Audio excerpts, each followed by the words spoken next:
She was 76 years old, and she was standing in a field in Cimarron County, Oklahoma, and the wind was doing what the wind always does in the Oklahoma Panhandle.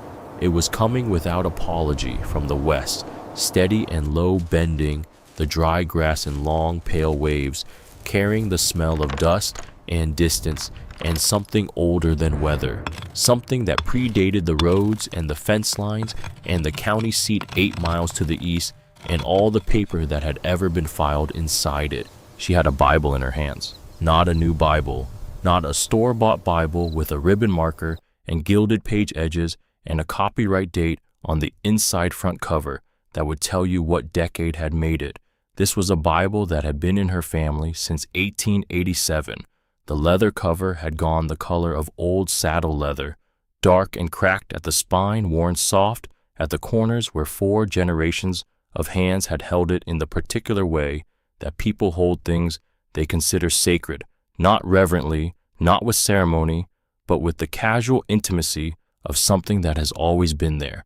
Inside the front cover, in the careful handwriting of people who understood that paper might be the only thing that lasted, were the names, births, marriages, deaths, Ezekiel Harmon, Luther Harmon, Harold Harmon, and further down the page in her father's handwriting, slightly unsteady from the hand that had thrown grenades and pulled wire fences and driven tractors for 60 years, Dorothy Jean Harmon. Born April 14, 1948, she stood in that field for a long time.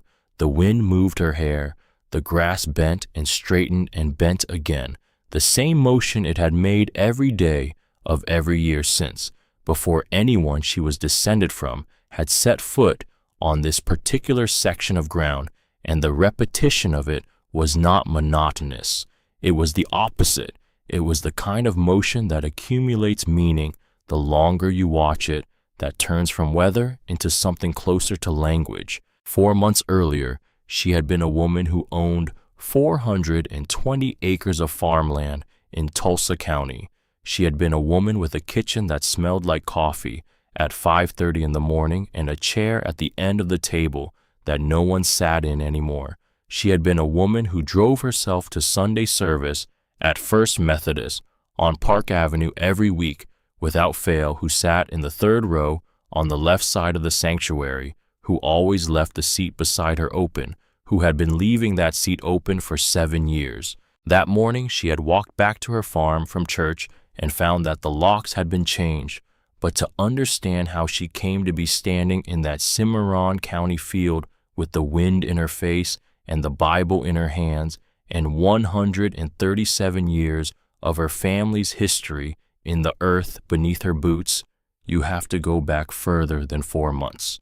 You have to go back to the beginning. In the spring of 1887, a man named Ezekiel Harmon drove a wagon north out of Texas with everything he owned loaded behind him: a canvas tarp, a cast iron pot, a hammer, 312 nails counted out by hand the night before he left, because he wanted to know exactly what he was starting with 2 mules named Cain and Abel, who were not particularly good-natured, but were strong and reliable in the way of animals that had been worked honestly, a Bible, and a wife named Rosie, who was 23 years old and already 3 months along with their first child. Ezekiel was 32. He had worked other men's land his whole life.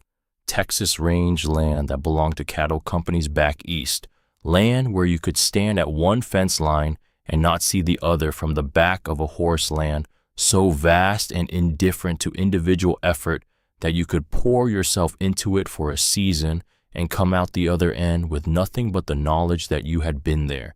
He had worked it honestly and hard and without complaint, and at the end of each season he had a little less than he needed and a little more than he had started with, which was the arithmetic of his life and the life of most men he knew, and which he had decided in the winter of 1886 was no longer an acceptable arithmetic. He had heard about the Oklahoma Homestead Act.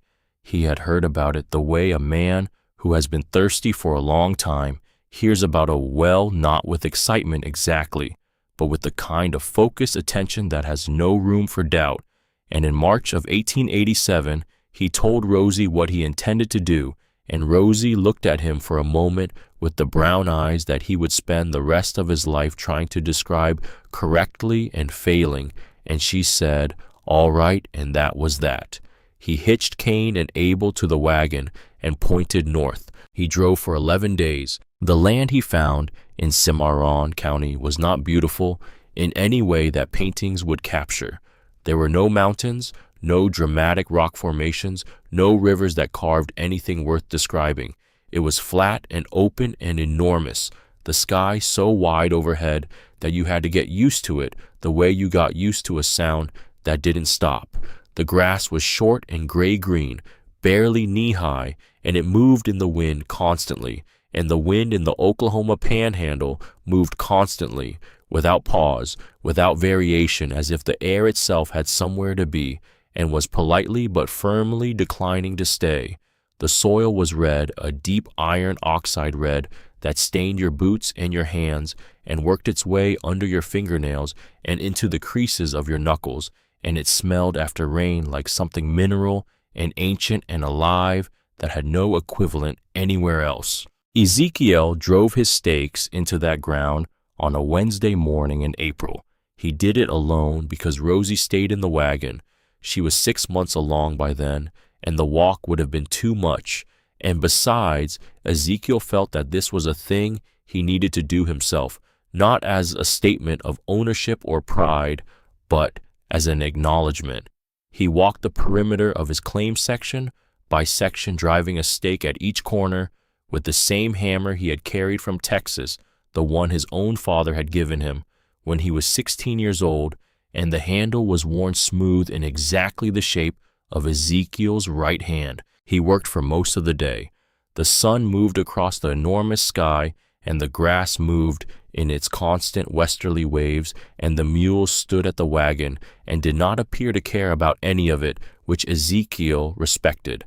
When he had driven the last stake, he stood at the center of his claim and looked at the sky for a long moment. He was not a religious man in any demonstrative way, but he believed in something in the necessity of acknowledgement when something real happened, and what was happening was real. Then he went back to the wagon and helped Rosie down, and they stood together in the afternoon light and looked at the flat, wide open land that was theirs.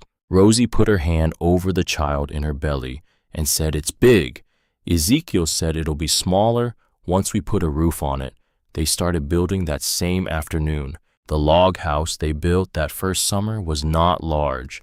1 room and a loft with a stone chimney, Ezekiel stacked by hand from the limestone that ran in a shallow seam beneath the topsoil.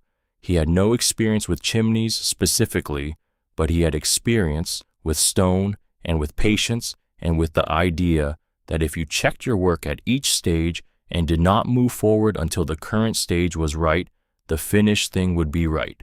It took him 4 days to build the chimney alone, setting each stone level with a piece of string tied between 2 stakes, checking it by eye a second time after the string, because he did not fully trust any single method of verification. When the first fire burned in it that October, Rosie stood in the doorway of the cabin and watched the smoke rise straight up into the still autumn air, a thin gray column going up into a sky that was enormous and pale and very blue, and she said it was the most beautiful thing she had seen since she left her mother's house in Texas. They dug a storm cellar that same autumn. In Cimarron County, you learned fast about storms. The men at the general store in Boise City, when Ezekiel had driven there in September for supplies, had told him about storms with a matter-of-fact directness that suggested they were giving him information rather than trying to frighten him. The cellar went 6 feet deep into the red Oklahoma dirt, braced with timber Ezekiel hauled by wagon from a stand of cottonwood 3 miles east. It smelled like the earth itself, deep and mineral and cold, in a way that had nothing to do with weather, a cold that came from depth and permanence rather than from temperature. Rosie called it the earth's own room the first time she went down into it, standing at the bottom with a lamp and looking at the earthen walls, and she meant it kindly, as a description of something that had its own integrity, its own claim to being what it was. Their son Luther was born in that log house in October of 1887. Ezekiel recorded the birth in the front cover of the Bible that same evening by lamplight, the letters pressed hard into the page with the deliberateness of a man who wants the record to be clear. They worked that land for 34 years, Ezekiel and Rosie, and they raised Luther on it, and they buried a daughter named Clara on the east side of the property in the summer of 1893, and they survived a drought in 1917 that took 3 of their 4 outbuildings and 2 of their best years of topsoil and left them standing on ground that looked like it was trying to give up but had not quite decided yet. They survived it because Ezekiel had always been a man who believed that the capacity to outlast a thing was itself a form of answer, and he had passed that belief to Luther the same way he had passed him the farm and the Bible, not with ceremony, with example. When Ezekiel died in 1921, Luther was 34 years old, and the farm was his, and he took it with both hands. Luther Harmon was a serious man, not unfriendly exactly. He would stop on the road to help a neighbor with a stuck wagon, and he would bring a pot of beans to a family that had lost their crop, and on Sunday mornings he sat in the 4th row at the Methodist Church in Boise City and sang hymns in a quiet baritone that you had to be sitting close to hear, and he was not the kind of man who would let you sit close to him unless he considered you worth the proximity. But he was serious. The land made him serious. He had watched his father break that ground with a hammer and a pair of mules, and he understood the way only people who have grown up on the edge of survival understand that everything could be taken from you in a single season, and that the only defense against that was the kind of daily, unspectacular, sustained attention that most people are not willing to bring to anything. In 1930, the season arrived. The Dust Bowl came to Cimarron County the way most terrible things come, gradually and then all at once. The summer of 1930 was dry. The summer of 1931 was drier. The wheat came up thin and yellow and bent early in the heat, and what the heat didn't take, the wind took, stripping the topsoil off the fields in sheets and carrying it east in brown clouds that turned the noon sky to a dark amber that was not daylight and not night, but something in between that had no name in ordinary life. And in the spring of 1932, the first great duster rolled in from the west, a wall of red and brown that stood 30,000 feet high and turned the sky to midnight in a matter of minutes and packed the dirt into every crack and seam and windowsill in the county. Luther's wife Bertha stuffed rags under every door. She hung wet sheets over the windows. She moved the family's food into the storm cellar, the same cellar Ezekiel had dug in the autumn of 1887, and she kept the trapdoor weighted against the wind, and she sat at the bottom of those 6 earthen steps with her son Harold, who was 8 years old and old enough to understand that the sound coming down through the boards above them was the sound of the world they knew coming apart at the seams. They lost the spring harvest that year, then the autumn harvest. In 1933, a man from the bank in Liberal came out to discuss the loan on the south pasture. He wore a city suit and city shoes, and he drove a car that had no business on a panhandle section road in any weather, and he sat at Luther's kitchen table and laid out numbers in a patient, regretful voice that Luther recognized as the voice of a man who has had this conversation many times and has learned to perform sympathy without feeling it. Luther asked for 6 months. The man said he would see what he could do. Luther did not wait to see what the bank could do, because men who wait on banks in hard years do not generally end up with their land. That spring he planted every acre that would still take seed, working from before sunup until after sundown, the tractor going back and forth across the cracked red ground in the narrow window between dusk and the next day's heat. He borrowed his neighbor's plow when his own broke, trading a day's labor for it. he borrowed seed from his brother-in-law in Amarillo when his own ran short with a handshake agreement to return double in a better year, which he did. He drove the harvest to market in September in weather that was still trying to kill him, and he made the first payment on the loan himself and the second with the Amarillo money. And by 1935, the South pasture was clear and the note was paid, and Luther had not lost what his father had left him. He never talked about those years, not to Harold, not to Bertha, not to anyone who asked. He didn't have the kind of words for them that newspapers used or that the government men who came through used with their clipboards and their assessments. But that summer of 1935, after the note was cleared and the harvest was in and the South pasture was free, he built a second room onto the log house, a proper room with real timber and a plank floor, and above the doorway between the old room and the new one he scratched a date into the wood with the point of a nail, pressing hard enough to leave a mark that would outlast the man who made it. 1887, 1935.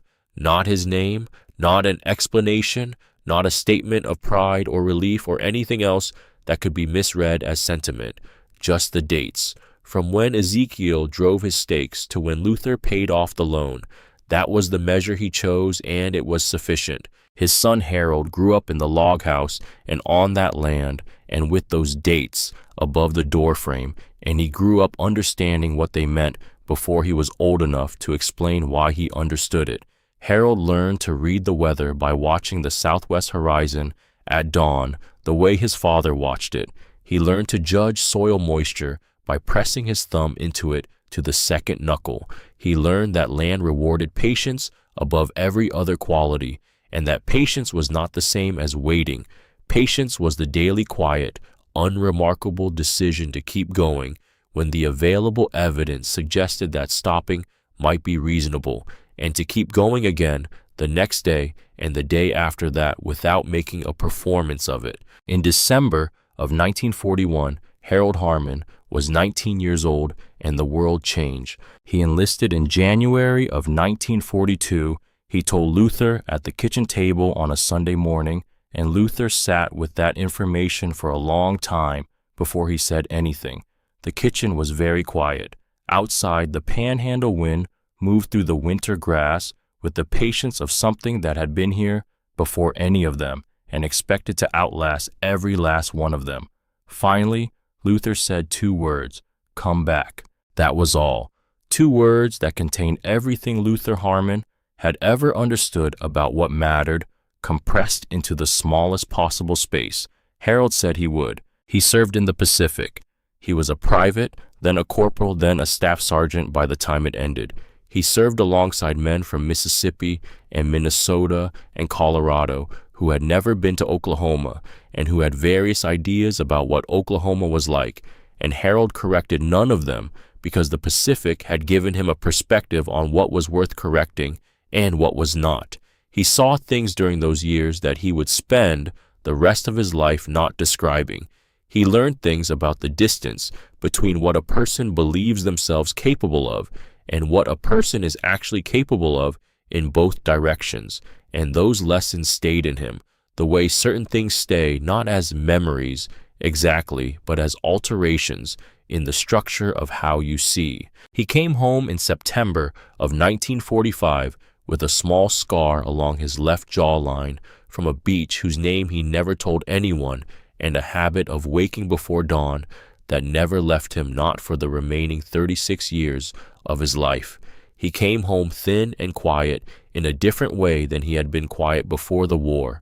Not the quiet of a young man still forming himself, but the quiet of a man who has decided what he is and is no longer in the process of deciding. Luther met him at the bus depot in Boise City. They shook hands. The Harmon men did not embrace, did not make scenes, did not require the display of feeling from each other as proof that the feeling was real. They drove home in the old truck without saying much of anything, and Harold looked out the passenger window at the wide, flat panhandle country he had spent 4 years thinking about on nights when thinking about it was the thing that kept him functional.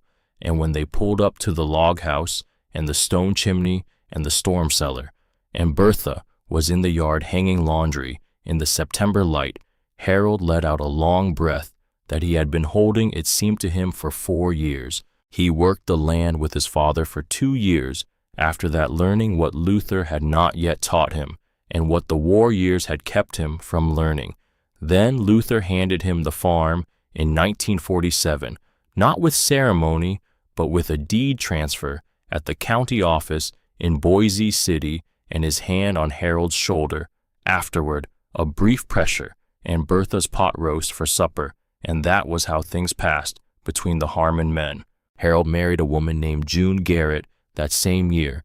June was from a farming family in Liberal, Kansas, and she had spent her own life learning the things that people who grow up on the land learn, which are different from the things that people who grow up in cities learn, and not superior, but also not inferior, just different in the way that different geographies produce different knowledges. She could drive a tractor and put up preserves and read a balance sheet, and she had a laugh that came up from somewhere genuine in her, a laugh that contained no performance and no calculation, and Harold loved her for that laugh and for the other things in the same quiet, unhurried way that he brought to everything in his life. In April of 1948, their daughter was born. Harold recorded it in the front of the Bible that evening, by lamplight, his writing not as clean as Ezekiel's or Luther's, because his hands were big and had done rough work, and the pen was not a tool he used as often as the others, but he pressed the words in carefully with the deliberateness of a man who wants the record to be clear.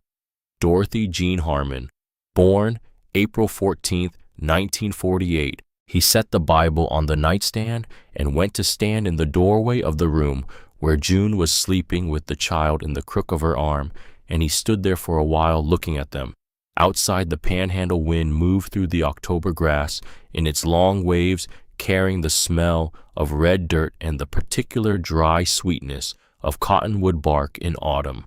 Harold stood in the doorway and looked at his daughter's face in the lamplight, and felt something that did not have a word in the language he had been given, something that was larger than love in the ordinary sense of the word, and more precise, more specific, more weighted with all the things that had led to this moment. He thought, this is the thing worth holding on to. Then he went back to his chair by the lamp and sat down to work on the planting schedule for the following spring. Dorothy Jean Harmon grew up on that land the way some people grow up in a church, not just physically present, but shaped by it, formed by it in ways that were hard to separate from who she was, so that you could not have taken the land away from her formation without taking away something fundamental. She learned the farm the way Harold had learned it from Luther, by being in it before she understood it. She was gathering eggs at 5 years old, walking between the hens with the careful diplomatic tread of a child who has already learned that animals respond to how you move through their space. She was driving the tractor in a straight line down the south pasture by the time she was 9, Harold walking alongside in the furrow, calling out corrections, not because she was doing it wrong, but because he wanted her to know the difference between good and better, and the difference between better and the best she could do. She could read soil moisture by the second knuckle by the time she was 12. She knew every fence line and every water line and every weak spot in every outbuilding on the 640 acres of the Harmon homestead. She knew which corner of the east pasture collected standing water after rain, and which gate latch needed to be lifted rather than pulled, and which section of the south fence had been repaired 3 times and would need a 4th repair before the summer was out. She also knew about the log house. Harold had told her about it, the original cabin Ezekiel had built in 1887 on the eastern portion of the original homestead, claimed 2 miles from the fields Harold actively worked. Harold farmed the western acreage, the section that had been continuously cropped since Luther's time, and he used the eastern section for grazing and for haying. The log house sat at the far eastern edge of that section, the original structure still standing because Ezekiel had built it to stand, and Harold did not go there often. There was no reason to go there often. It was a place to know about rather than a place to go. He had taken Dorothy there once when she was 4 years old in the summer of 1952, a trip she was too young to hold as a memory, though she had carried something from it she could not name ever since, a feeling like the memory of a smell that you cannot quite locate in any specific experience, present and familiar without being retrievable. When Dorothy was 17, Harold sat her down at the kitchen table on an October evening and told her about the land, not the farming of it. She already knew the farming the way she knew her own handwriting.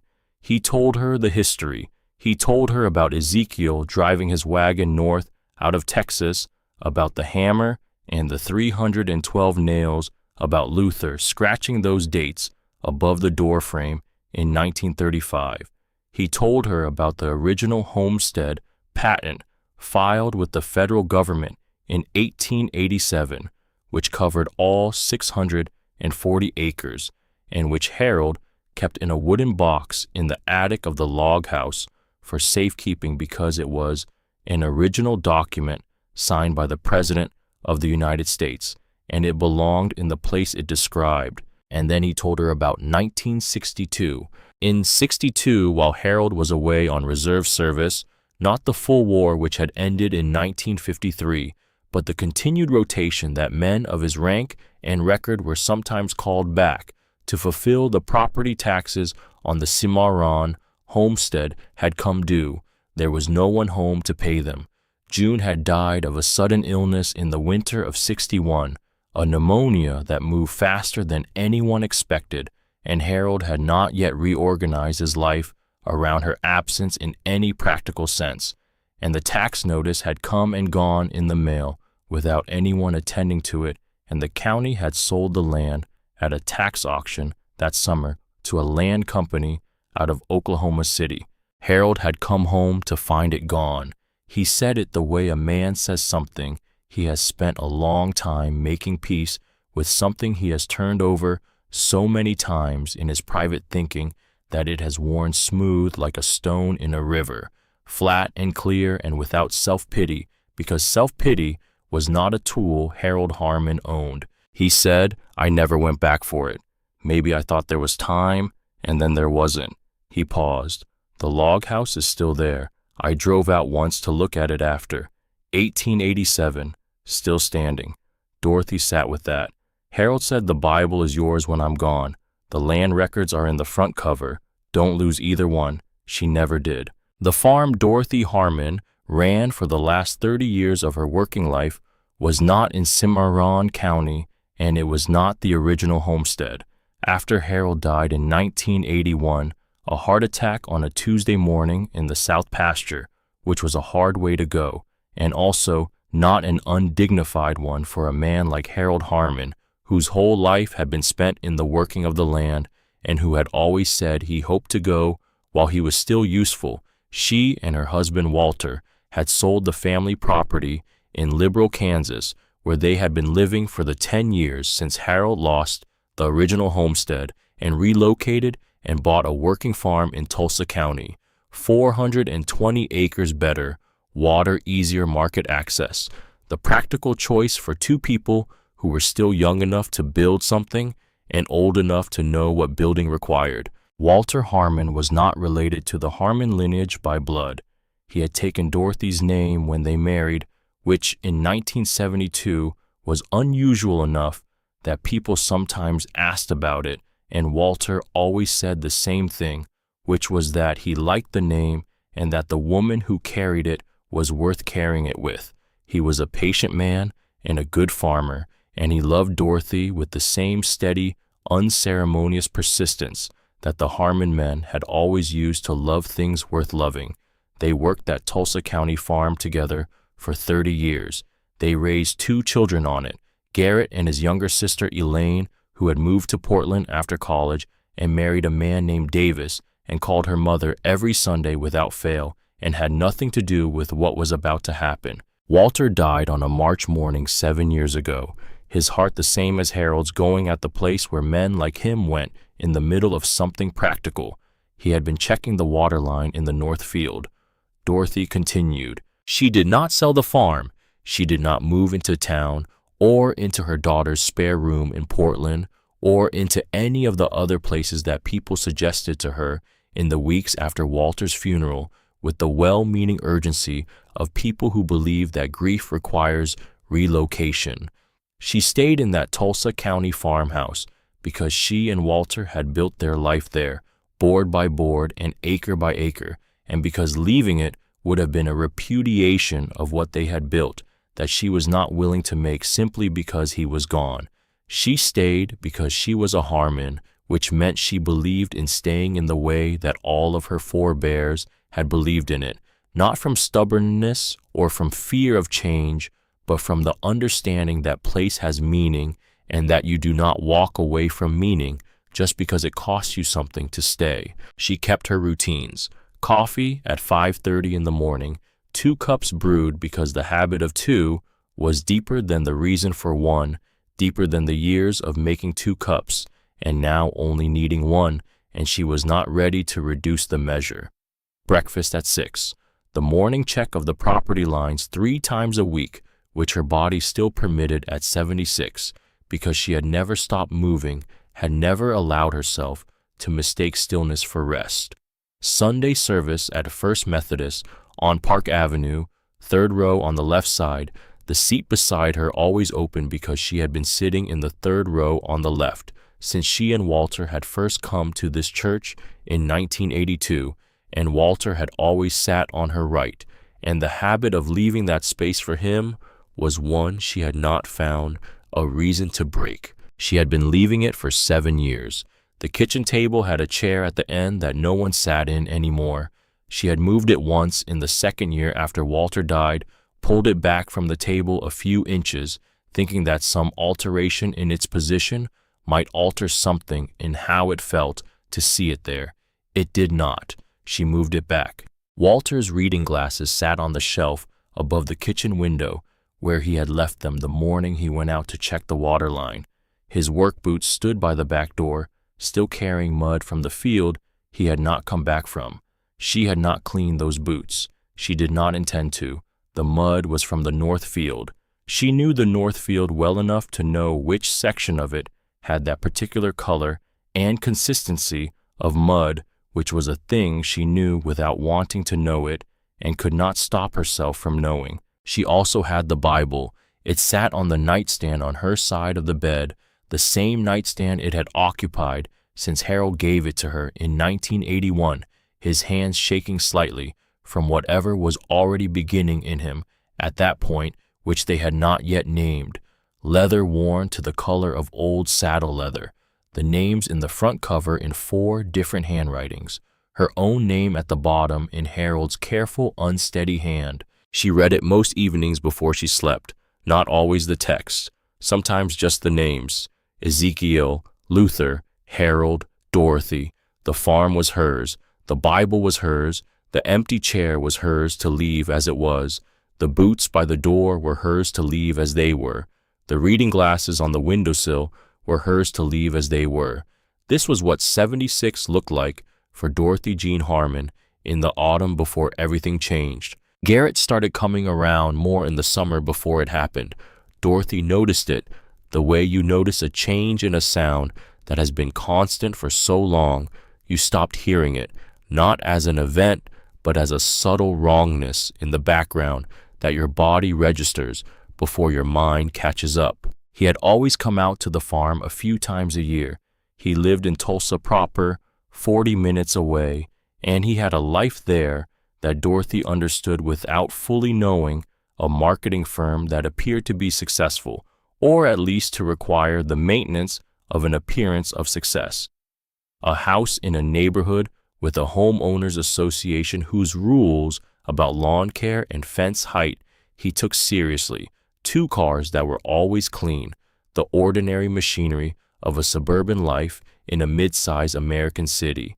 He was 52 years old, and he looked like a man who had spent his adult life in offices, the softness around the middle that comes from years of sitting the slightly uncertain way he moved on rough ground, as if the earth not being level was a surprise each time, the work boots he owned but whose treads showed almost no wear. He had married Nadine when he was 30.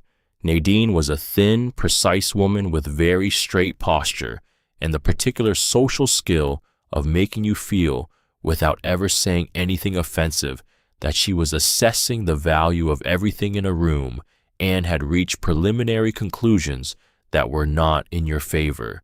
She called Dorothy Mom in a way that was technically correct and contained no warmth. She was organized and thorough and competent and had applied those qualities to the project of Garrett's career and their social life and the management of their household, and Dorothy had watched this for 22 years with the neutral attention she applied to most things she could not change and did not prefer.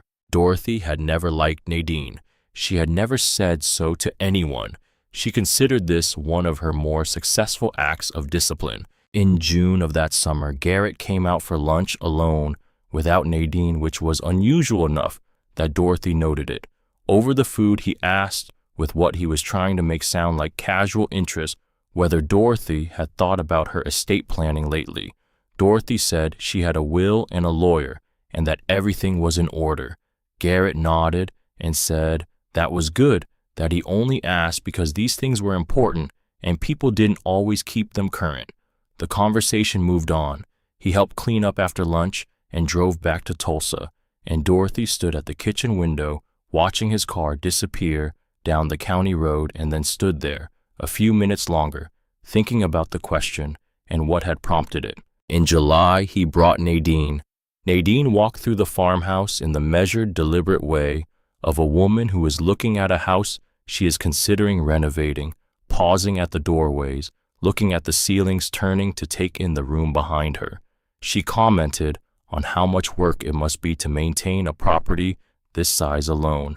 Dorothy said it was not so much work as it had been, which was true, and also not the answer to the question Nadine had actually been asking. After they left, Dorothy walked the entire house and did not find anything missing, but found that she felt differently about each room, as if Nadine's assessment had transferred to the walls. In August, Garrett came with a document.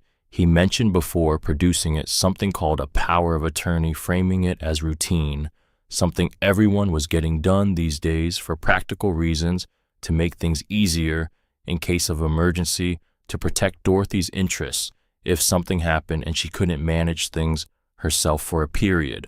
He said it was just a formality. He set the document on the kitchen table beside her coffee cup. Dorothy looked at the document. She looked at Garrett. She said, "I'll have my lawyer look at it." Garrett said that was smart, that he completely understood that he only wanted what was best for her. He picked up the document and took it with him when he left. Dorothy noted this. She was not sure what she expected him to do with it, but she noted that he had brought a document to her house and then taken it away again. In September, he came alone. He talked about a retirement community in Jenks that he had heard good things about. A nice facility, very modern, a pool, social activities. Some people from her church had already moved there and were very happy. He said it only made sense at a certain point to consider these things, to have a plan. He said it gently and without pressure, and with the polished, reasonable sincerity of a man who has rehearsed this conversation several times and has gotten the tone right. Dorothy said she was staying on the farm. He said, of course, he just wanted her to know the options were there. He stayed for supper. He helped with the dishes. He was courteous and attentive, and drove away in the early evening with a wave from the window of his clean car, and Dorothy stood at the kitchen window and watched the tail lights diminish and felt the coldness she had been feeling all summer gather into something more specific, something low and steady and certain, like the cold that comes up out of the storm cellar in the heat of August when you open the door, that deep mineral cold that belongs to the earth below the weather.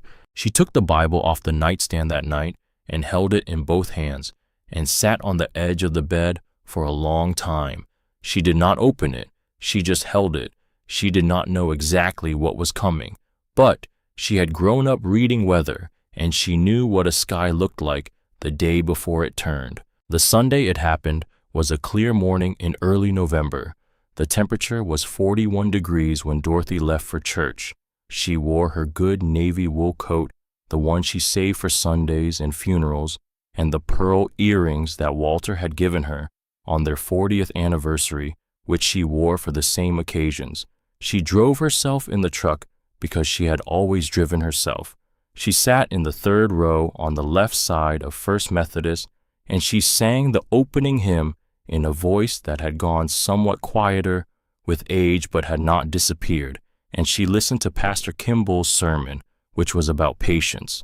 The particular patience, he said, that comes not from resignation, but from trust, the kind of patience that believes something is coming, even when there is no evidence of it, that waits without knowing what it is waiting for. Dorothy listened carefully. After the service, she shook 3 hands in the narthex, said she was fine to the 2 people who asked how she was doing, declined a third person's invitation to coffee in the fellowship hall on the grounds that she had things to get back to, and drove home.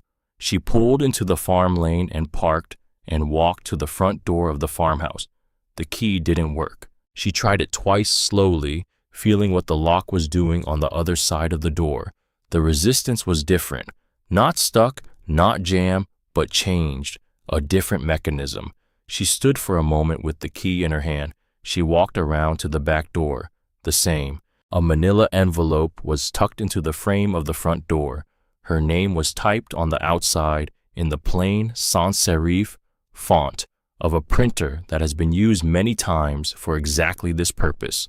Inside was a letter on legal stationery from a firm in Tulsa that she had never heard of, which meant it was not the firm she had worked with for 20 years, which meant it had been chosen for reasons she already understood. The letter explained that a transfer of property had been completed in accordance with the power of attorney signed by her. It explained that she was being provided notice as required by applicable Oklahoma statute.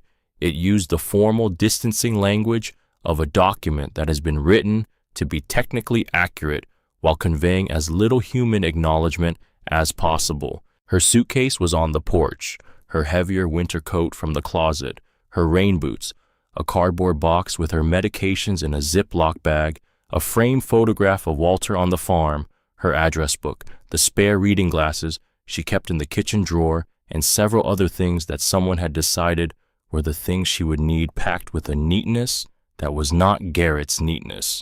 Dorothy looked at the suitcase. She looked at the cardboard box. She looked at the front door of the house she had lived in for 30 years and understood in the complete and irreversible way that certain understandings arrive that it was not her house anymore. She did not call Garrett's number. She already knew it would not be answered, and she was not yet ready to have that confirmed. She sat down on the porch step in her good navy coat with the pearl earrings, and she looked out at the 420 acres of Tulsa County farmland that she and Walter had built their life on, that she had walked 3 times a week for 7 years, that she knew in the dark by feel and by smell, and by the particular resistance of each gate and fence and field under her boots. A red-tailed hawk was making slow circles above the south field, riding something thermal and invisible, looking down at the farm the way Dorothy was looking at it, from a perspective that was higher than ordinary, taking in the whole thing at once. The morning light was clear and cold. She sat for a while. She did not cry. She had been raised by a man who came home from the Pacific with a scar on his jaw and 2 words of instruction. She had learned from him that grief was a private weather, and that a river person kept her water inside her own banks, or in this case, a farm person. But the principle was the same. There was a time for grief, and this was not yet that time. The time for grief required privacy and stillness, and the knowledge that you were somewhere safe enough to let it happen. She was not yet somewhere safe enough. She picked up the Bible from the top of the suitcase where it had been set with the matter-of-fact indifference of someone who didn't know what it was. She held it in her lap, and then she noticed something, a small piece of paper folded once, tucked between the front cover and the first page, not a bookmark. The fold was too deliberate, too considered. She had read this Bible 10,000 times since Harold gave it to her, and there had never been a piece of paper in that particular place. She unfolded it. She knew the handwriting immediately before she read a word, the way you know a voice on the phone before you've heard the first full sentence. Walter's hand, slightly looser than it had been in earlier years, the hand of a man in his later 60s who had spent too many years gripping things, but unmistakably his, the particular way he made his capital letters slightly too tall as if they were trying to see over something. It said, Dot, if this day ever comes and I pray to God it doesn't call Wren, she already knows what to do. She has known for 2 years. I'm sorry I couldn't stop it. I tried other ways first. You know how I am. I love you. Walter. She read it twice. She sat with it. Walter had known. He had seen what was building in the way that patient, attentive people see things that other people are too busy or too trusting or too hopeful to see. He had looked at Garrett's visits and Garrett's questions and Nadine's calculations, and he had understood what they added up to before they had fully added up, and rather than alarming Dorothy with his conclusion, he had done what Walter always did. When faced with a problem, he had begun working on the solution. He had reached out to their granddaughter Wren without telling Dorothy, because he knew Dorothy well enough to know she would have said it was unnecessary and that she could handle it herself, and he had been right that she would have said that, and he had been right that it was necessary anyway, and he had done it quietly and with love. That was Walter. That had always been Walter, working in the margins of things, attending to what needed attending without making a production of it. She had loved him for 30 years for exactly this quality, and she felt sitting on the porch step in the November cold with his note in her hand, the full weight of loving someone who was no longer there to be told.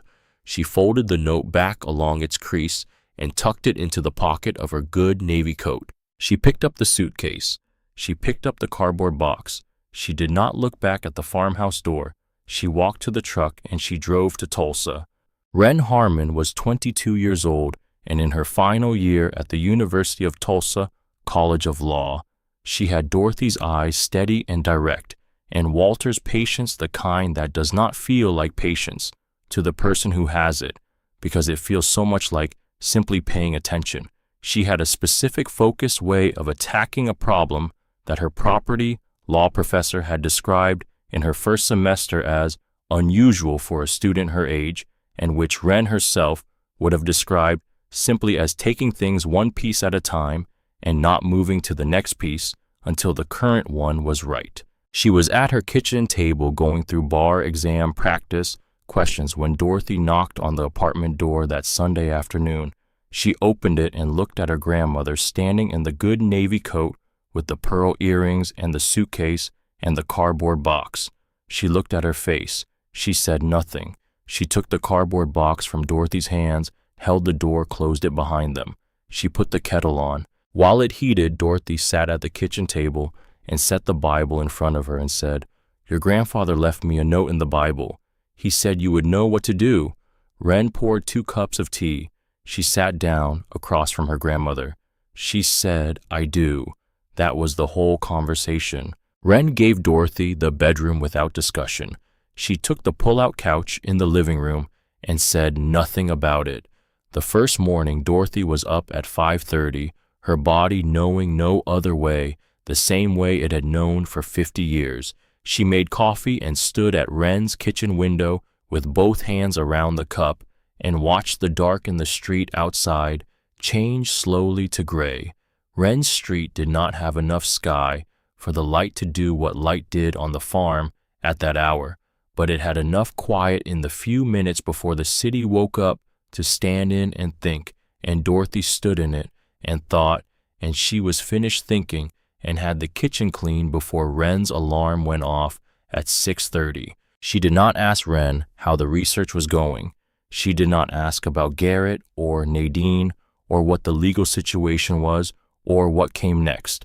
She was not passive. She was simply operating on the understanding that Wren had said she knew what to do, and Dorothy trusted that, and there was no reason to interfere with work that was being competently handled by someone she trusted. She walked 2 miles every morning in Wren's neighborhood, which was not a pleasant walk and was not the walk she was used to. Too much traffic, not enough sky, the horizon interrupted by buildings at distances that felt wrong to a person who had grown up where the horizon was always the horizon and not a suggestion of a horizon with a parking structure in the way. But walking was a thing she had always done, and some things you keep doing because the alternative is to stop, and stopping for Dorothy Jean Harmon was not yet something she knew how to do. She found the Methodist church 3 blocks from Wren's apartment on her first Sunday in Tulsa, and she went to the 10 o'clock service and sat on her side of the aisle and left the seat beside her open. Some habits do not need a new address to find you.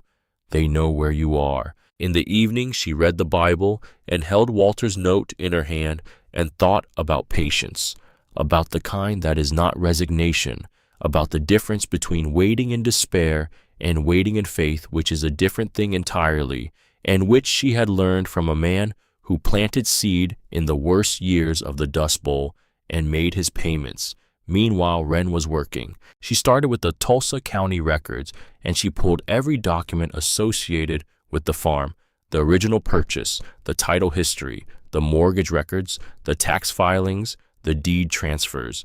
She went back 20 years, and she read every page with the systematic attention she had been trained to bring to documents, which is the attention of a person who understands that the truth is usually somewhere in the paperwork, if you are willing to read enough of it carefully enough. What she found on the 12th evening, she read twice before she was certain she had read it correctly.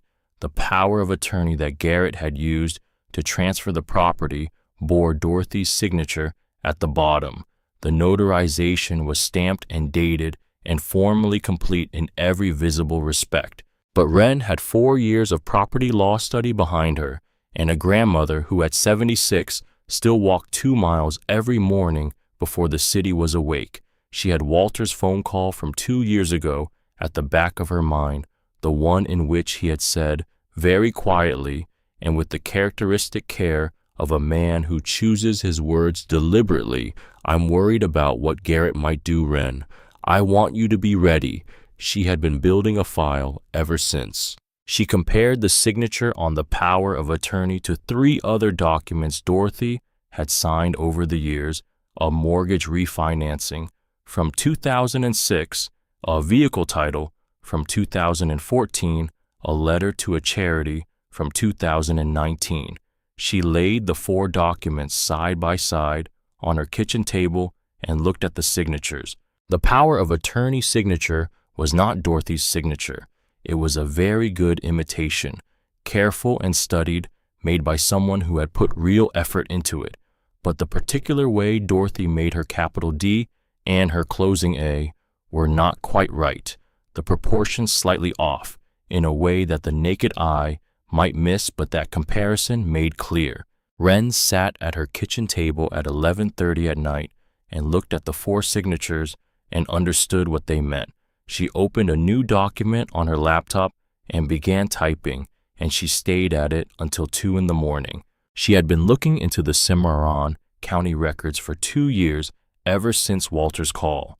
He had said in that same conversation, "There is something about the original Homestead land that I don't think Dorothy fully knows. Something I found in some old county documents. I want you to look into it." She had been looking. The Cimarron County deed books showed the original homestead patent of 1887, filed by Ezekiel Harmon, describing a claim of 640 acres. The land had passed to Luther Harmon in 1921.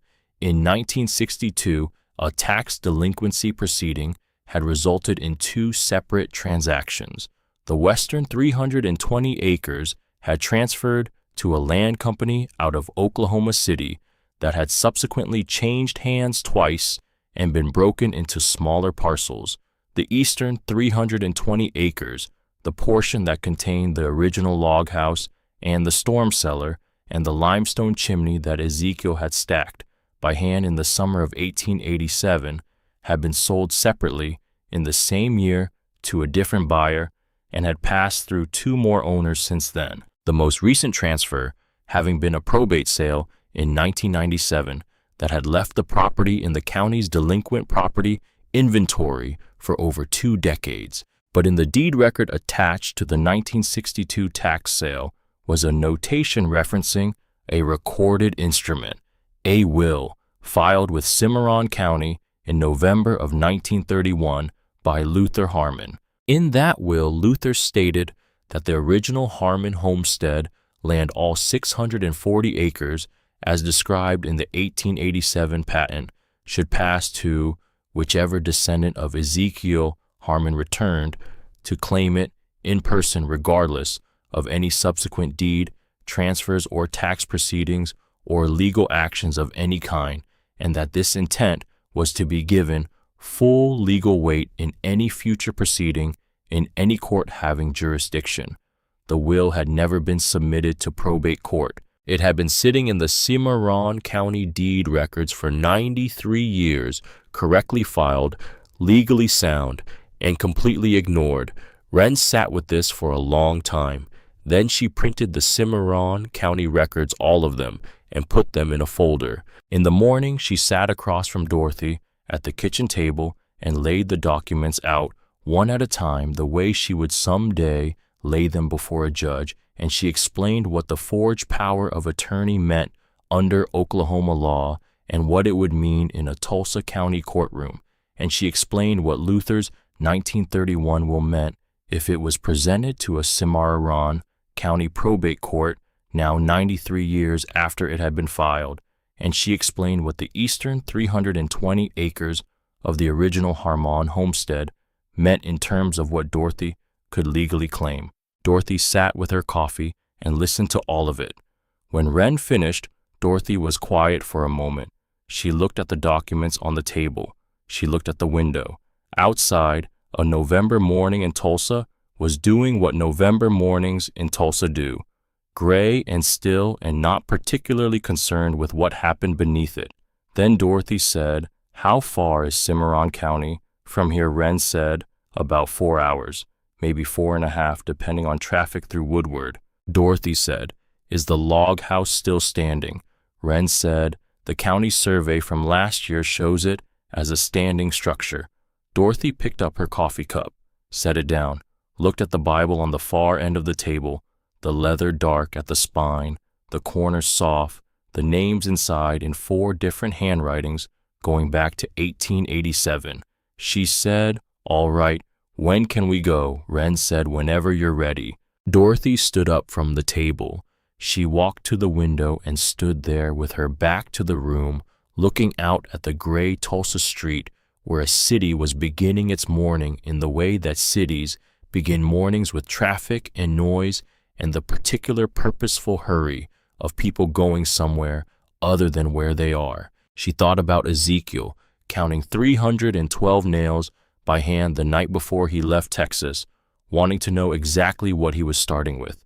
She thought about Luther scratching 2 dates above a door frame with the point of a nail pressing hard enough to leave a mark that would outlast the man who made it.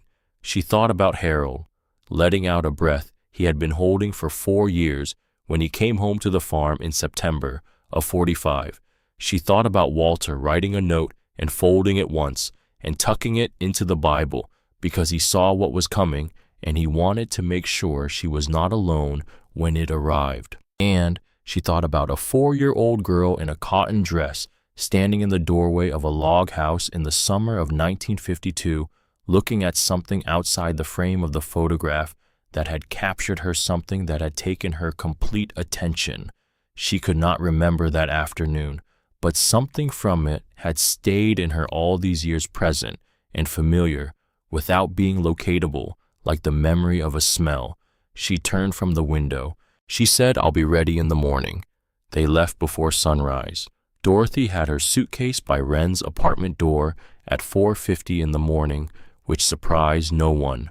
She had made the coffee and set it in the travel thermoses and packed the cooler with the food she had prepared the night before, and she was ready in the way of someone who has been ready for a long time and has simply been waiting for the right direction to point herself in. They drove west out of Tulsa in the dark, the city lights thinning behind them as the road opened into the flat country that begins just past the edge of every Oklahoma city and does not stop for a very long time.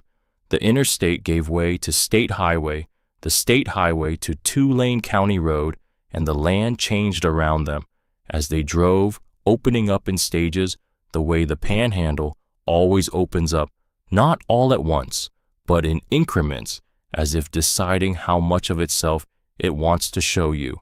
The sky grew lighter behind them as they drove west, the east going pink and then orange in the rearview mirror, while the country ahead was still dark gray. Wren drove with both hands on the wheel, the way Harold had driven the way people drive when they understand that a road is not only about getting somewhere. Dorothy held the Bible in her lap, not reading it, holding it, the way you hold a thing you are not ready to put down. Past Enid, the land changed further. The trees grew shorter and further apart. The fields went from brown to a drier, paler color, and the grass along the road shoulders was short and pressed flat by years of panhandle wind, the kind of grass that doesn't waste energy on height, because height is not a strategy that survives here. The sky grew larger. That was the only accurate way to say it.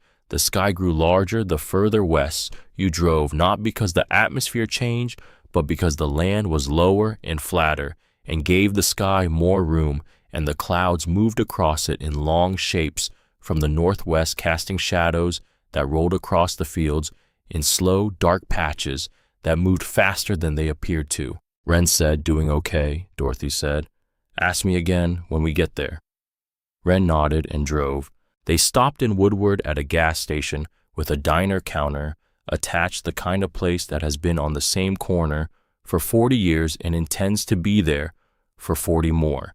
Dorothy ordered black coffee and a biscuit and ate standing at the counter because the stools were the low kind that her back no longer forgave. A man at the end of the counter, somewhere in his mid-70s, with a John Deere cap and the permanently weathered face of someone who had spent his life outdoors, looked at Wren's truck through the window and then at Dorothy and said, "Heading west." Dorothy said yes. He said, "Cold out there today." Dorothy said, "It usually is." He nodded with the satisfaction of a man who has received a correctly calibrated answer, which is to say, an answer that acknowledges a fact without making a drama of it, and went back to his coffee. They were back on the road in 20 minutes. The last stretch into Cimarron County was the kind of driving that stays with you. The road ran straight and long between barbed wire fences on either side, and the land on either side of the fences was flat in every direction as far as sight allowed, which in the panhandle was very far. The grass on both sides bent in long waves that moved from the west horizon toward the east horizon without stopping, and the sky above was enormous and pale and moving, the clouds coming from the northwest in shapes that had no names, and you understood, driving through it, that this was a place that did not hold still for anyone, that it had been doing exactly this, moving and wide and indifferent to human schedule for longer than any family record or county deed could reach. Dorothy pressed her palm flat against the Bible in her lap. She thought about Ezekiel driving his wagon through this same wide country in 1887. 2 mules named Cain and Abel, 312 nails, a Bible, and a wife 6 months along with their first child. She thought about what it required, the specific quality of it, not the courage of battle or confrontation, but the quieter courage of believing that what you are building on is real, that the ground will hold, that the work you are putting in will matter to someone you cannot yet see. The courage of patience, the courage of Harmon men and Harmon women. Boise City was a small county seat in the particular way of county seats that have remained useful without becoming large. A water tower visible from the highway, a grain elevator, a main street with a hardware store, a pharmacy, a diner with a hand-lettered sign in the window, a bank, a Methodist church with a signboard that read, "Worship Sunday, 10 a.m., all welcome." The courthouse was a two-story limestone building on the corner of Main and 2nd Solid, and deliberate, the kind of building that announces its purpose without explanation. The Cimarron County Clerk's office occupied the ground floor east wing.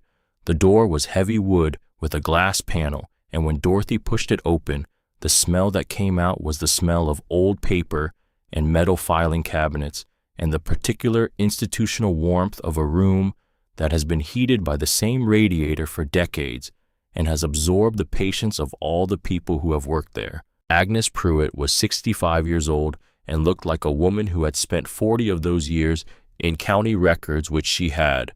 Silver hair pulled back with a clip, a heavy hand-knitted cardigan over a flannel shirt, reading glasses on a chain around her neck, a thermos of coffee on the desk beside a stack of deed books that appeared to have been there long enough to have developed opinions about the county's history.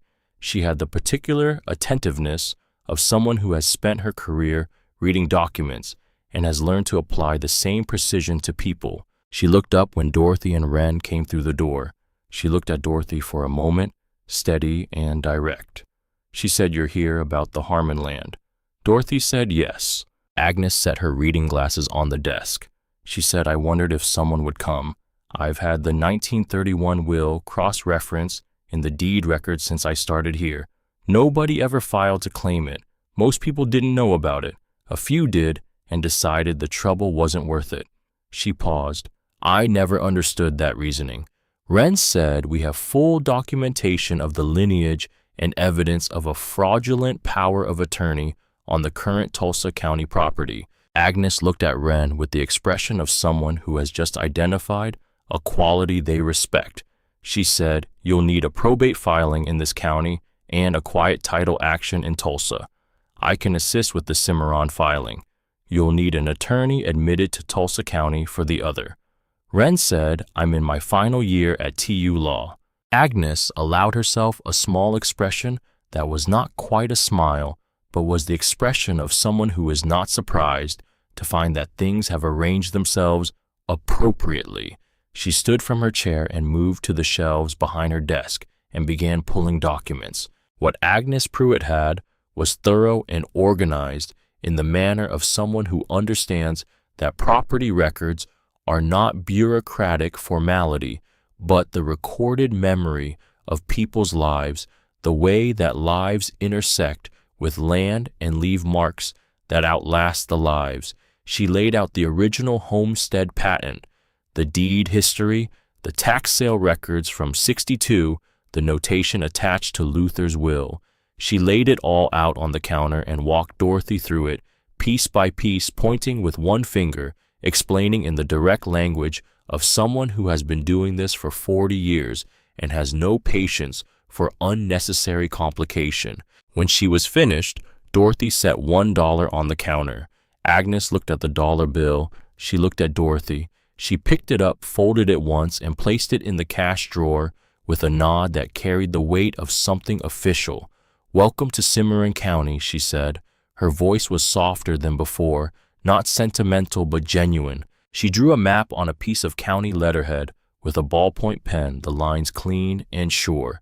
She described the section road and the landmarks and told Dorothy about the water situation and about Lloyd Sutter, who farmed the adjacent section and had been there since the late 50s. She came around from behind her desk and shook Dorothy's hand. "Your great-great-grandfather filed that claim in April of 1887, she said. "That is a long time for a family to find its way back to a piece of ground." She said it as a fact rather than a sentiment, which was the kind of statement Dorothy respected. "Take care of it," Agnes said. Dorothy said she would. The section road south and west of Boise City was unpaved, and ran through flat country between barbed wire fences, its gravel surface patchy and irregular from seasonal freeze-thaw and the infrequent attention of the county grader. Wren drove slowly. Dorothy held the handwritten map on her knee and watched for the landmarks Agnes had described: the silver grain bin, the dry creek marked by cottonwood, the metal mailbox post without a mailbox standing at the road edge with a patience so complete it had become a kind of monument. She found them, and there at the end of a two-track lane that broke from the section road between two old fence posts that had never had a gate, the land rose slightly, and at the top of that slight rise, the log house. Dorothy said, "Stop here." Wren stopped the truck. Dorothy got out. She stood at the lane entrance and looked. The log house stood at the end of 200 yards of dry grass and scattered scrub. It was smaller than she had imagined it would be given the size it had occupied in the family's history, and larger than it had any right to be given its age. The logs were darkened to a deep gray-brown by 137 Oklahoma winters, but they were tight, their corners notched with the precision of a man who did not move to the next stage until the current stage was right. The stone chimney rose from the center of the roof, and it was as solid as the county courthouse, the limestone and horizontal courses that had not shifted in over a century. The tin roof, added some time in the 1950s, had rusted in patches, and one section over the rear lean-to addition had partially collapsed inward, showing a gap of sky through the decking. The two windows on the south face still held their glass clouded with decades of accumulated dust, and the front door stood an inch or two open, as if the last person to leave had gone, meaning to come back. The land around it was flat and dry and still. The grass was the short gray-green of Panhandle November, bent as always by the wind going west to east the way everything went in this country. Dorothy stood at the lane entrance and looked at it. She felt something move in her that had no name she could assign to it, a shift in something interior that had been in one position for a very long time and now was moving towards something else. The feeling of a key turning in a lock you did not know was there. She said all right to no one in particular and walked up the lane. The door opened with the resistance of a door that has swollen and dried across many seasons. Inside, the air was cold and still and layered the smell of old wood and dry dust, and under both of those things something deeper, the mineral darkness of a house that has been closed a long time but has not given up. The floor was wide plank pine, scuffed silver gray with age solid underfoot, with no flecks, the kind of floor cut from timber that was already old before it was taken down. The walls were the interior face of the logs, plastered in a long-ago era with a clay and lime mixture that had cracked and fallen in places, but still covered most of the surface. A cast-iron cook stove stood against the north wall, its stovepipe disconnected and lying on the floor beside it, and on the shelving beside it 3 mason jars and a rusted tin sat where they had been left. It seemed on the last day of the last year this house was used. The stone chimney rose from a fireplace on the west wall, the firebox still blackened from its last fire, the date of which no living person could have said. A steep stair ladder at the back of the room led to the loft. Another door led to the lean-to addition at the rear, and beyond that another door opened to the collapsed section where the sky showed through. Dorothy walked the floor slowly. Her boots made a sound on the wide planks that was hollow and resonant, and not the sound of abandonment. Abandoned houses have a sound that is dead, that tells you nothing is waiting. Empty houses have a different sound. This house was waiting. She stopped at the fireplace and put her palm flat against the limestone chimney, cold and rough and solid, exactly as solid as it had looked from outside. She kept her hand there for a moment. Wren stood in the doorway with the folder of documents under her arm and was quiet. She had learned in the weeks she had been living with her grandmother that there were moments that needed to complete themselves. This was one of them. They spent the afternoon in assessment. Dorothy moved through the house with 40 years of farm maintenance knowledge in her eyes and her hands checking the foundation log courses, checking the chimney mortar, pressing her thumb into the floor planks at the corners. The well was 30 yards east of the house, covered with a rotting wooden cap. She pulled the cap aside and lowered a weighted string and found water at 18 feet cold and clean-smelling sound water. She noted it and moved on. They found the original hand pump in a shed behind the house, stored under canvas that had protected it better than expected. The cook stove, when Wren reconnected its stovepipe to the flue that afternoon, threw heat into the room with the good faith of cast iron that has been waiting for years to be asked something of. That first night they ate from cans on the camp stove and did not talk much.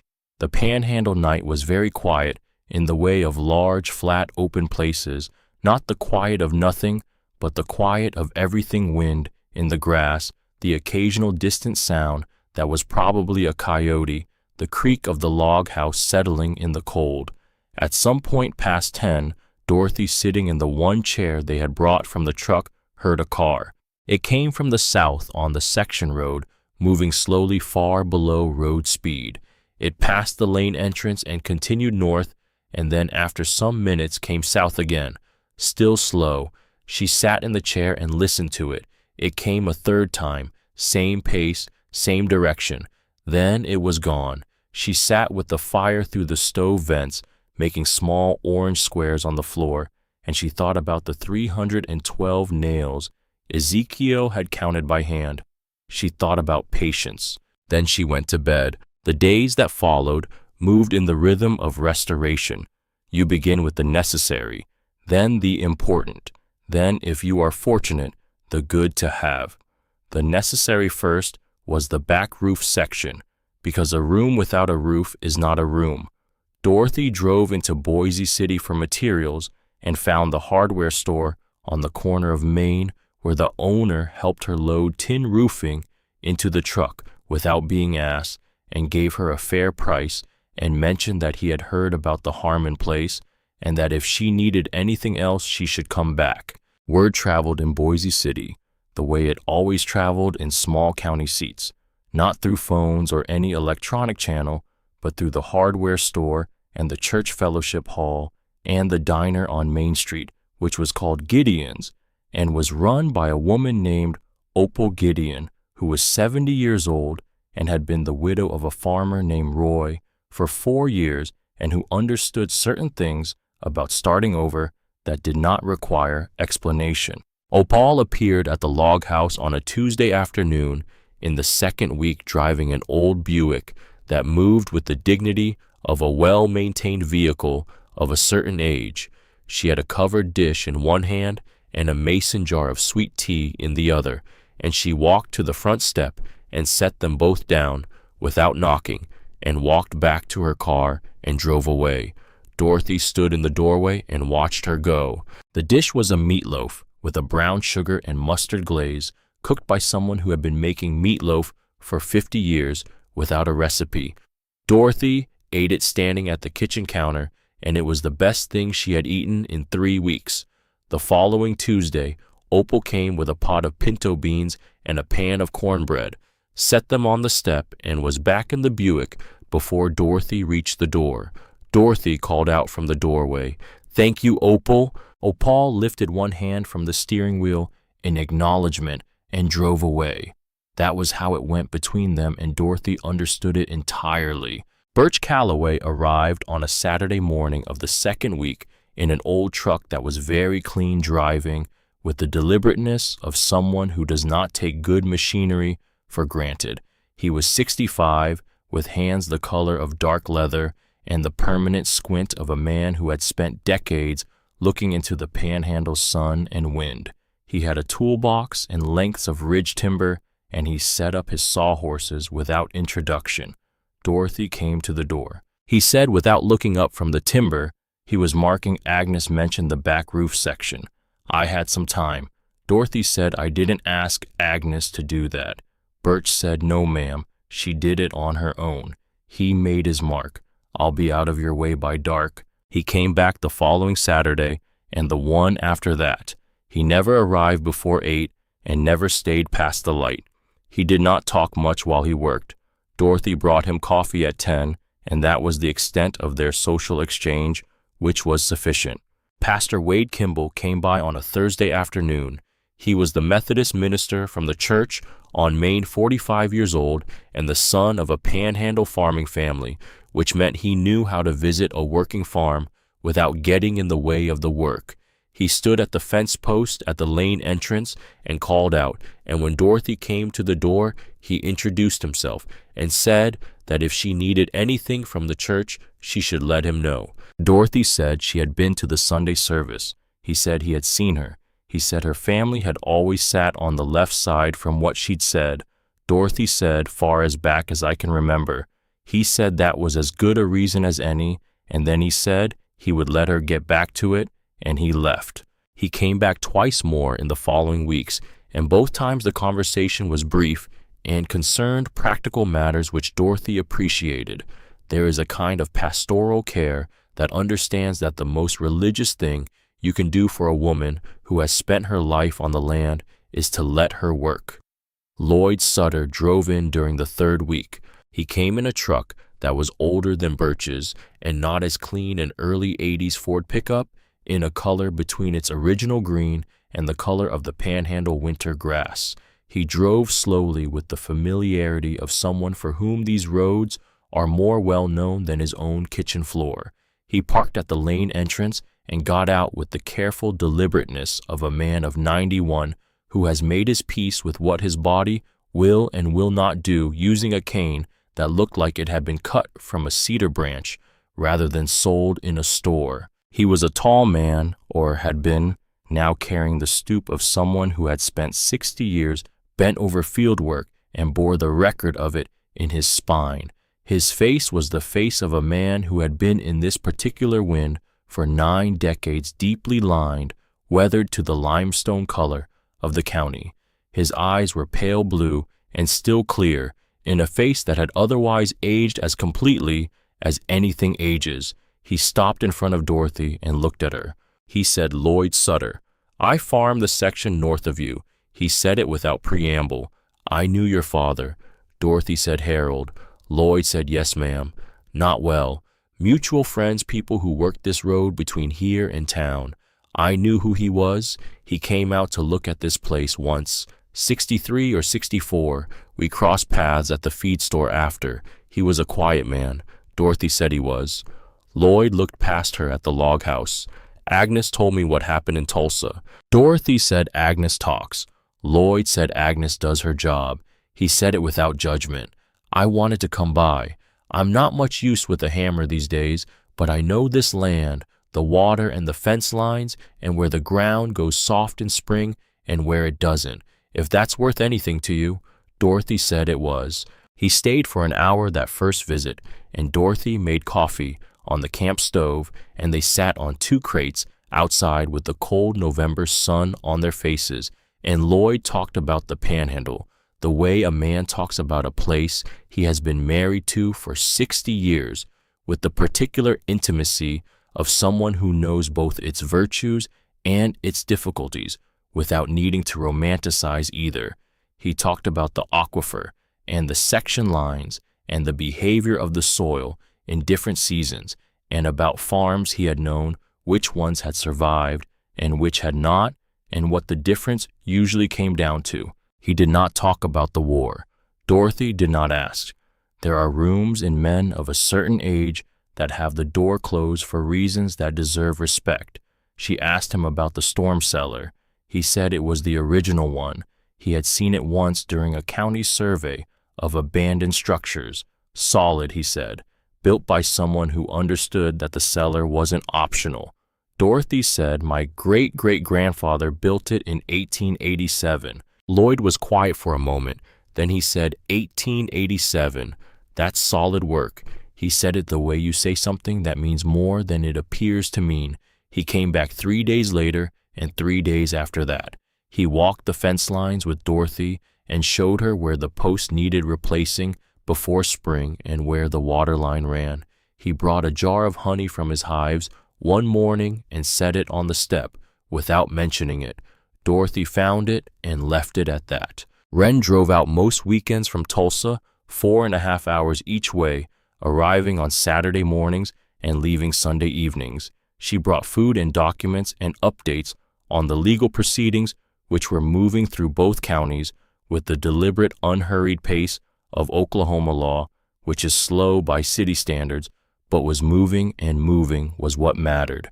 The Tulsa County quiet title action was in the hands of an attorney who had been recommended by Wren's property law professor and who had looked at the forged power of attorney and the handwriting analysis Wren had commissioned and said this was not going to be complicated, which in legal terms was the highest form of optimism. Dorothy did not ask about Garrett. She asked about the farm, and Wren told her clearly, without softening, which was the way Dorothy preferred her information. In the mornings of the 4th week, Dorothy was at the east fence line with Lloyd checking the tension on a wire that had gone slack over the winter when she looked up and saw a vehicle on the section road. Not Birch's truck and not a car she recognized, a late model sedan, dark gray, with the look of a vehicle that belongs in a city and has not fully adjusted to being elsewhere. It had slowed on the section road in front of the lane entrance and sat there for a full minute without moving. Lloyd looked at it. Dorothy looked at it. Then it continued north at normal speed and was gone. Lloyd said without looking away from where the car had gone, "That's the second time I've seen that one." Dorothy said third. Lloyd was quiet for a moment. He said, "What do you want to do about it?" Dorothy said nothing yet. He accepted that the way a practical man accepts a practical decision. 3 days later, on a cold Thursday morning, Dorothy was on the roof of the rear addition with Birch holding a section of ridge cap while he drove the screws when she looked across the field and saw a figure at the east fence line. Not the sedan, a man, standing at the fence posts with one hand on the top wire looking at the log house. The wool coat and the city posture and the slightly off-balance way he stood on rough ground. She did not need to see his face from this distance to know who it was. Garrett. She held the ridge cap and did not move. He stood at the fence for what felt like a long time, but was probably 5 minutes. He did not open the gate. He did not come up the lane. Then he walked back to a car, parked on the section road, and drove south. Dorothy let out a breath. Birch picked up his drill and said nothing. 2 days after that, Donovan Reese arrived. He drove the dark gray sedan up the lane and parked with the practiced confidence of a man who has learned to project comfort in unfamiliar territory because his work requires it. He was 35 or 40, in a pressed shirt and slacks and leather shoes that had not been designed for section roads. He had a business card between 2 fingers when Dorothy opened the door. Continental Resources, Land and Mineral Acquisition Specialist. He complimented the property and the structural condition of the house and said he understood she had recently acquired it and wanted to make sure she was aware of her options as the new owner. Dorothy said she was aware of her options. He said he wanted to share an offer she could consider, that Continental had an interest in subsurface mineral rights in this section of Cimarron County, and that they were prepared to make her an offer for the property and mineral rights combined. Dorothy said, "How much?" He said, $52,000. Dorothy did not change her expression. She said she would think about it. He left his card. He drove away in the dark gray sedan with the smooth efficiency of a man who has learned not to be visibly disappointed, and Dorothy stood in the doorway and watched the car go north on the section road until it was gone. $52,000 for a property the county assessed at $11,000. The math was wrong in a direction that pointed at something. She went inside and called Wren. She said, "I need you to find out what Continental Resources has been doing in Cimarron County for the past 2 years. A pause. Then Wren said, "Give me 48 hours. Dorothy said, "All right." She set the phone down and went to the window and looked out at the storm cellar door, set flush with the earth on the north side of the house, the limestone frame exactly as Ezekiel had built it. She had not been inside it yet. She had opened it once and looked down into the darkness and felt the cold come up out of it, deep and mineral, and she had closed it again. It could wait. She looked at it now. She thought about Luther and Bertha moving the food into that cellar in the spring of 1932 while the duster rolled in. She thought about the darkness down there, 6 feet deep, smelling like the earth itself, the earth's own room. Things that are built to hold do not stop holding just because no one asks anything of them for a while. Wren called back in 36 hours. Dorothy was outside at the east fence line, replacing a post that Lloyd had flagged when the phone rang. She straightened up from the post hole with dirt on her gloves and answered it. Wren said Continental Resources filed mineral survey permits in Cimarron County in September of 2022. 14 permits. They covered the eastern section of the county, which includes this property. She paused. The permits were filed under a subsidiary name. It took me a while to trace them back. Dorothy said, "What did they find?" Wren said, "I talked to a geology professor at OU. He said there's a shallow Morrow sand formation running through this section, known about for years but considered marginal for extraction until the new horizontal drilling technology they've been using in the Anadarko Basin. What used to be marginal is now viable." She paused again. He said the deposit under this property is probably worth drilling, not a major field, but real, Dorothy said, and Garrett knew. Wren said Nadine has a college connection in land acquisitions for an energy company operating in western Oklahoma. Not continental, but that world is small. She paused. I don't know exactly how the information moved. I know it moved. I know Continental approached landowners in this section starting in late 2023 about mineral rights purchase, and I know Garrett filed the power of attorney on the Tulsa County property in March of this year. Dorothy said he thought the Tulsa farm was all there was. He didn't know about this land. Wren said he didn't know about Luther's will. He didn't know the original homestead existed in any recoverable form. He thought if he took the Tulsa property, he had everything. Dorothy looked at the fence post she had been setting. She thought about what it meant to build something on the belief that the ground would hold, about what it required to keep believing that when the evidence suggested otherwise. She said, "Keep going on the filings." She hung up and went back to the fence post. The discovery happened on a Thursday of the 5th week, the 3rd week of December, when the panhandle had turned to real cold, the kind that comes overnight from the northwest and settles into the ground and stays. Lloyd came in the morning. The wooden bracing on the east wall of the storm cellar had been on his list since his second visit, and the cold was the reason to address it now rather than wait for spring. They went down together, Lloyd descending the repaired stairs carefully, with one hand on the wall, the cedar cane left at the top. Dorothy followed. Wren, who was there for the week before Christmas, held a flashlight from the top of the stairs angled down. The east wall was original limestone block, the same stone as the chimney, the same patient hand set work. Lloyd moved along it slowly, pressing his palm against each course in turn, checking what he could feel, the density and the integrity and the state of the mortar between the stones. He stopped near the north corner. He pressed his palm against one section and then moved it 2 feet left and pressed again. He said, "This block here." Dorothy moved beside him. She pressed her own hand to the wall where he indicated. The surface was slightly different. The texture of the mortar was smoother, less weathered than the surrounding sections, and when Lloyd tapped the block with his knuckle, the sound returned was not the full dead weight of the original limestone. Not hollow, but not the same. Lloyd said this wasn't here in 1887. He said it with the quiet certainty of someone who has been reading built things for 60 years. He went back up the stairs and returned with the pry bar from Dorothy's toolkit. He worked the edge of the bar into the mortar joint at the top of the section with the patient, methodical precision of a man who knows that careful is faster than rushing, and the mortar, which was not the mortar of 1887, came away in small crumbling pieces. The first block came loose.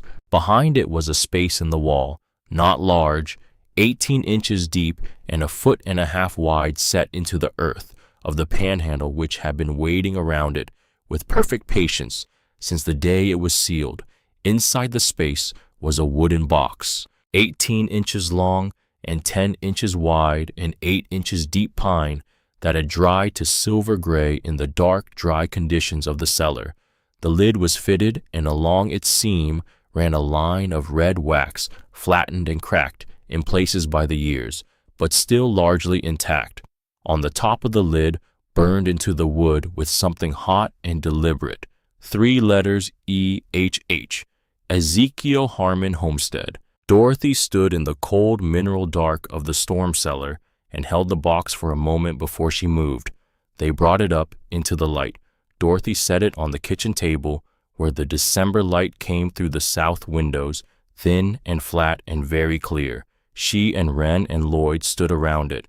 Outside, the wind was doing what it always did. Dorothy broke the wax seal with the flat-head screwdriver from Walter's red toolkit, working slowly around the seam. She lifted the lid. Inside, wrapped in oilcloth that had gone stiff and brown, and beneath the oilcloth, a layer of muslin, and beneath the muslin, the contents, each one nestled with the care of things that someone wanted to arrive intact.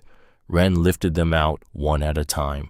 The first was a folded document, large format, heavy paper, with the quality of official federal printing. Dorothy unfolded it carefully because the paper was old and dry and wanted to crack at the creases. It measured approximately 18 by 24 inches when fully open, and at the top, in the formal typeface of a 19th century federal agency, it read United States of America, General Land Office, Homestead Patent, and below that the legal description of the land, 640 acres in Cimarron County Territory of Oklahoma, and the name Ezekiel Harmon, and the date April 14, 1887. At the bottom of the document, above the embossed seal of the Department of the Interior, was a signature, Grover Cleveland, President of the United States. Dorothy looked at that signature for a long time. The President of the United States had signed his name to Ezekiel Harmon's claim in 1887, and Ezekiel had kept this document in a wooden box sealed with red wax in a hidden space behind a limestone wall in a storm cellar he had dug by hand, and the document had been there ever since, through the Dust Bowl and the war years and the tax sale and the 60 years of the county's inattention, through all of it undisturbed keeping. The second item was a smaller folded document, handwritten on both sides of heavy cream paper. Wren unfolded it carefully. She said, "This is the will. Luther Harmon's will, dated November of 1931, written in the controlled penmanship of a man who had learned to write before the Depression and understood that clarity was its own form of respect. The language was plain and precise. The Harmon homestead land, all 640 acres, as described in the original patent of 1887, should pass to whichever descendant of Ezekiel Harmon returned to claim it in person, and no subsequent deed transfer, tax action, or legal proceeding of any kind should be understood to override or nullify this intent, which was the intent of a man who understood that land has a memory longer than paper, and that what a family builds on a piece of ground does not end because a county has taken it for taxes." Below the text, Luther's signature, and below that, 2 witness signatures from 1931. The third and fourth items were letters. The first letter was on a single page, the handwriting larger and more deliberate than the rest, the writing of a man who wrote with his whole hand using the full reach of his arm, Ezekiel. The ink had gone to brown with age but was legible in the winter light from the window. Dorothy read it aloud. Her voice was level and she did not hurry. "To whatever child of mine reads this in a time I cannot see, I am writing this in the autumn of the year. I put my stakes in this ground and drove them with my father's hammer, and built this chimney from the limestone beneath the topsoil and dug this cellar from the red earth. Rosie is with child. The child will be born in this house if God allows it, and this house is real because I built it, and the ground under it is real because I claimed it by law and by labor, and I intend both to stand for longer than I will. I am not a man of many words, but I have some words I believe are true. The land knows our blood.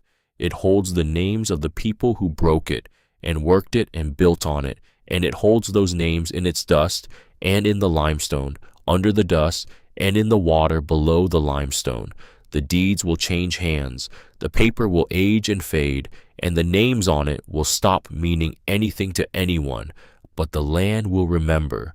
It will hold your name the way this chimney holds heat long after the fire has gone out, and it will give it back when you come looking for it. Do not let strangers tell you what is yours. Whatever you find in this box, it was set aside for you. I do not know you. I do not know your name or your age or what the world will look like by the time you read this. But I know that if you are a Harmon and you have come back to this ground, then this ground has been waiting for you the same way it waited for me in the spring of 1887, and the same way it will wait for whoever comes after you. Come home, do the work, keep the door unlocked. Ezekiel Harmon, Cimarron County, Oklahoma Territory, October 1887. Dorothy folded the letter along its original creases. Her hands were steady. She set it on the table. Lloyd was looking out the window. His hands were at his sides, and his jaw was set in the way of a man of 91 who has lived long enough to understand what it means when something that was supposed to last has lasted. Wren was very still. The second letter was on the controlled penmanship that Dorothy now recognized as Luther's, dated 1931, the year of the will, the year he had placed everything in this box and sealed it behind the wall. Dorothy read this one to herself first. Then she read one section aloud, not the whole letter, just the section she felt needed to be in the room with them. Land has memory longer than men. The deeds may change hands 1,000 times, and the lawyers may file their papers, and the county may sell for taxes, and the banks may hold their liens, and through all of it, the land keeps what it keeps. It keeps the names of the people who broke it. It keeps the shape of the furrows they cut, and the depth of the wells they dug. A family does not stop belonging to a piece of ground just because the ground changes owners on paper. It stops when the last of them stops caring and not before. I am writing this in the worst years I have known. I do not know what comes next. I know this. I am putting the original patent and my intent for this land behind a wall in the cellar my father dug, and I am sealing it with the trust that the land itself has taught me, that things built to hold do not sell. Luther Harmon, Cimarron County, Oklahoma, November 1931. The room was quiet for a while. Outside, the December wind moved across the panhandle in its long, constant way, and the bare winter grass bent flat and straightened and bent again. Dorothy refolded Luther's letter and placed both letters back in the wooden box beside the homestead patent and the will. She set the lid on gently. She stood up from the table and went to the window. She thought about Ezekiel building his chimney block by block with a piece of string for a level, about Luther pressing 2 dates into a door frame with the point of a nail, about Harold letting out a long breath when he came home to the farm in September of 45, about Walter writing a note in the margin of a life he could see ending and hiding it in the book he knew she would never put down. They had all been doing the same thing, building something that would outlast them and trusting that the person who came for it would deserve it. Come home, do the work, keep the door unlocked. She said, we need to take these to Agnes today. Wren said, I can scan everything first for the filings. Dorothy said, do that. 3 days after the documents were filed with Cimarron County Probate Court and copies delivered to the attorney in Tulsa, Garrett, called. Dorothy was at the kitchen table with her morning coffee when the phone rang. She looked at the screen. She picked it up and answered it and said nothing. Garrett said, "Mom." His voice had the quality of a voice that has been prepared, careful, measured. "I heard about the filing from the Tulsa attorney. I think we need to talk." Dorothy said, "All right." A pause. He had expected something different from that simple agreement, either resistance or eagerness, and she had given him neither. "I could come out there, to where you are, if that would be okay." Dorothy said, "Come Saturday morning." She hung up. She sat with her coffee for a while and thought about what she felt, going through it carefully without rushing toward a conclusion. Not anger, though she had grounds for anger. Not the particular corrosive grief of a parent whose child has betrayed them, though she had grounds for that too. What she felt was something quieter than either of those and harder to name, the feeling of a thing long overdue that was finally about to happen, and the specific practical quality of her readiness for it. She called Lloyd that evening and told him Garrett was coming Saturday. Lloyd was quiet a moment and said he would be in his north field Saturday morning, the field that ran along her east fence line, and he would be there if she needed anything. Dorothy said she appreciated that. She said she would not need anything, but she appreciated it. He said, "All right." They hung up. Saturday came clear and cold and very still, the kind of December morning in the Panhandle that looks from inside as if it ought to be warmer than it is. Dorothy was up at 5:30, made coffee, read the Bible, put on her good navy coat with the pearl earrings, and was sitting on the porch step with her second cup when Garrett's car came down the section road. He pulled into the lane and sat in the car a moment before getting out. When he did, he walked up the lane with the slightly off-balance movement of a man uncertain of the ground. He stopped in front of the porch step where Dorothy sat and looked at her, and then at the log house, and then at the stone chimney that Ezekiel Harmon had stacked with a piece of string, and 40 years of the landscape around him. He said, "It's old." Dorothy said 1887. He stood with his hands in his coat pockets, and he had the look of a man who had driven 4.5 hours to say something, and now that the moment had come, was not certain he had the right version of it. He said, "Mom, I want to explain." Dorothy said, "All right." He talked for several minutes. He talked about the business and the debts it had accumulated, and about Nadine's situation, which Dorothy understood to mean Nadine's needs and expectations, and he talked about the farm being too much for Dorothy to manage alone, which was something he said with the particular certainty of someone who has never managed a farm and has accordingly formed confident opinions about its manageability. He talked about how he had meant to have a proper conversation with her about the estate, and it had gotten away from him. He talked around the center of what he had done in the circular, deflecting way of someone who is genuinely sorry about the consequences without being fully clear about the nature of the act. Dorothy listened to all of it. When he finished, there was a silence.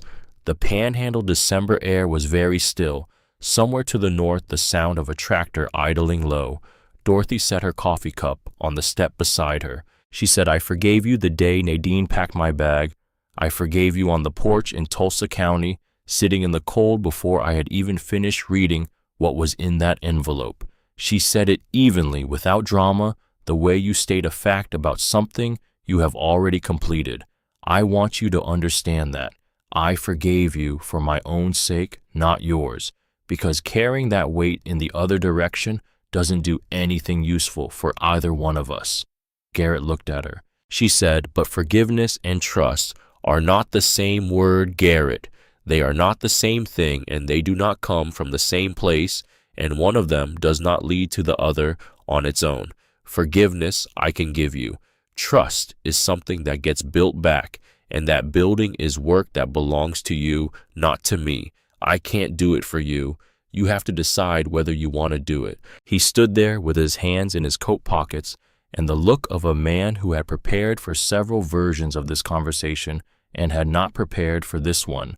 He said quietly, "What happens now?" Dorothy said, "Now Wren comes." He turned, and Wren was walking up the lane from the section road where she had parked her car. As Dorothy had asked her to, giving them this time first. She carried a folder and walked with the composed focus of someone who has spent months preparing for a moment and knows exactly what she has prepared. Beside her was a man Dorothy had not met in a good coat and the attentive, quiet bearing of an attorney who has agreed to be present as a formality. "Wren," said Garrett, not a greeting, a presence. She opened the folder. She explained in the clear, organized way of someone who has been preparing for this for 2 years what the Cimarron County probate filing contained and what the Tulsa County quiet title action alleged and what the forensic handwriting analysis of the power of attorney had established and what the notary public's cooperation agreement with the Tulsa County District Attorney's Office meant for the disposition of the criminal aspects of the matter. She said it all precisely and without embellishment and without cruelty, because it did not need embellishment and cruelty was not the Harmon way. Garrett stood still while she talked. He did not interrupt. He did not look at Dorothy. He looked at Wren with the expression of a man watching a door close that he had been certain was still open. When Wren finished, the attorney confirmed 3 specific points and was quiet. Garrett said nothing for a moment. Then he said to Dorothy, "I didn't know about this place, the original land. I didn't know any of it existed." Dorothy said, "I know." He looked at the log house again, at the chimney, at the storm cellar door, set into the earth on the north side of the house, the limestone frame Ezekiel had built in the autumn of 1887. He looked at all of it the way you look at something when you are understanding for the first time what it is, the weight and the age of it, what it took to make it, and what it means that it has lasted. He said, "I'm sorry." And this time the sorry had a different quality than the one he had brought in the car. It was plain and undecorated and came from somewhere real, and Dorothy heard the difference. She said, "I know that too." He walked back down the lane to his car. He did not look back. He drove north on the section road, and the sound of his engine diminished in the cold December air and was gone. Wren let out a breath she had been holding for most of the morning. Dorothy picked up her coffee cup.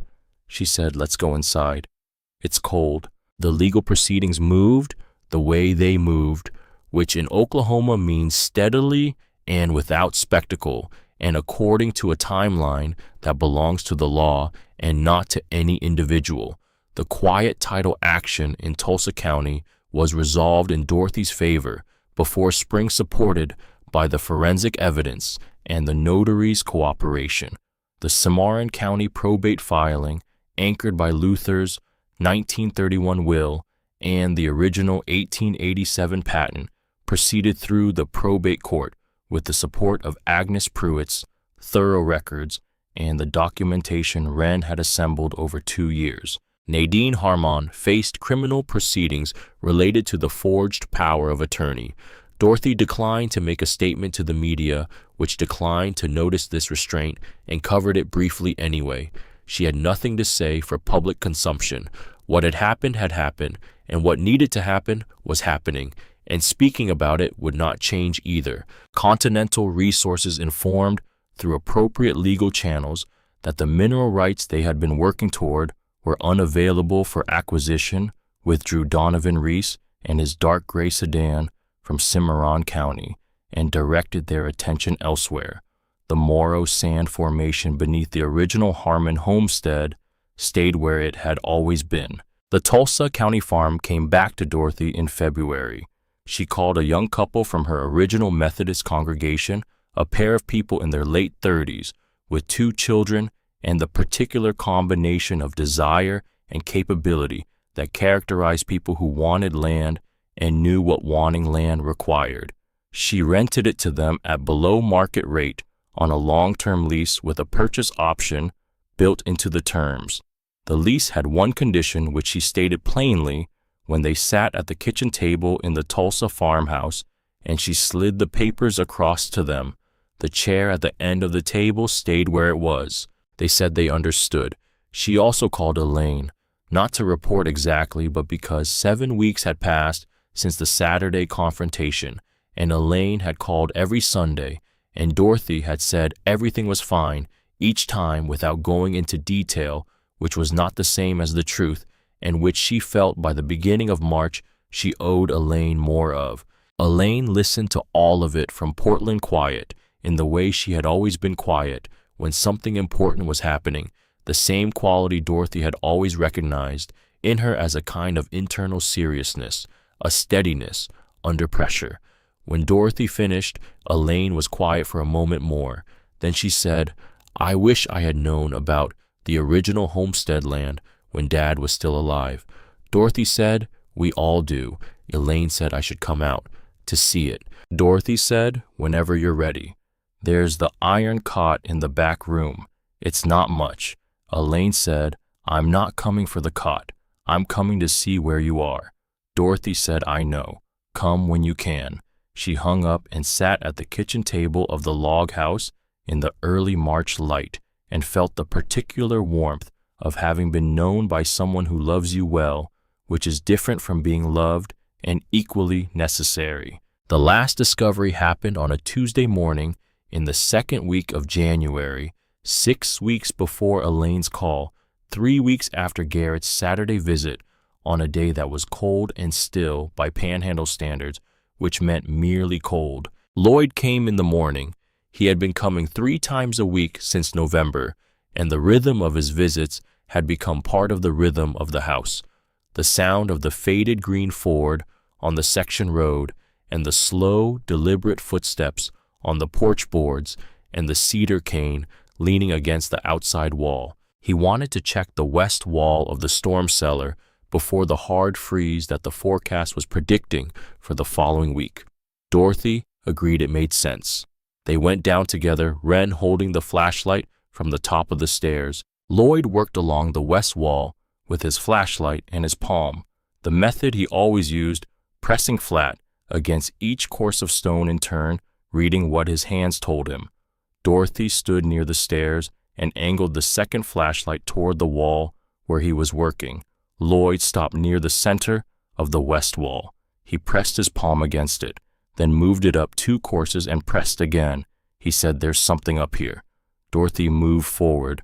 What Lloyd had found was not a hidden compartment.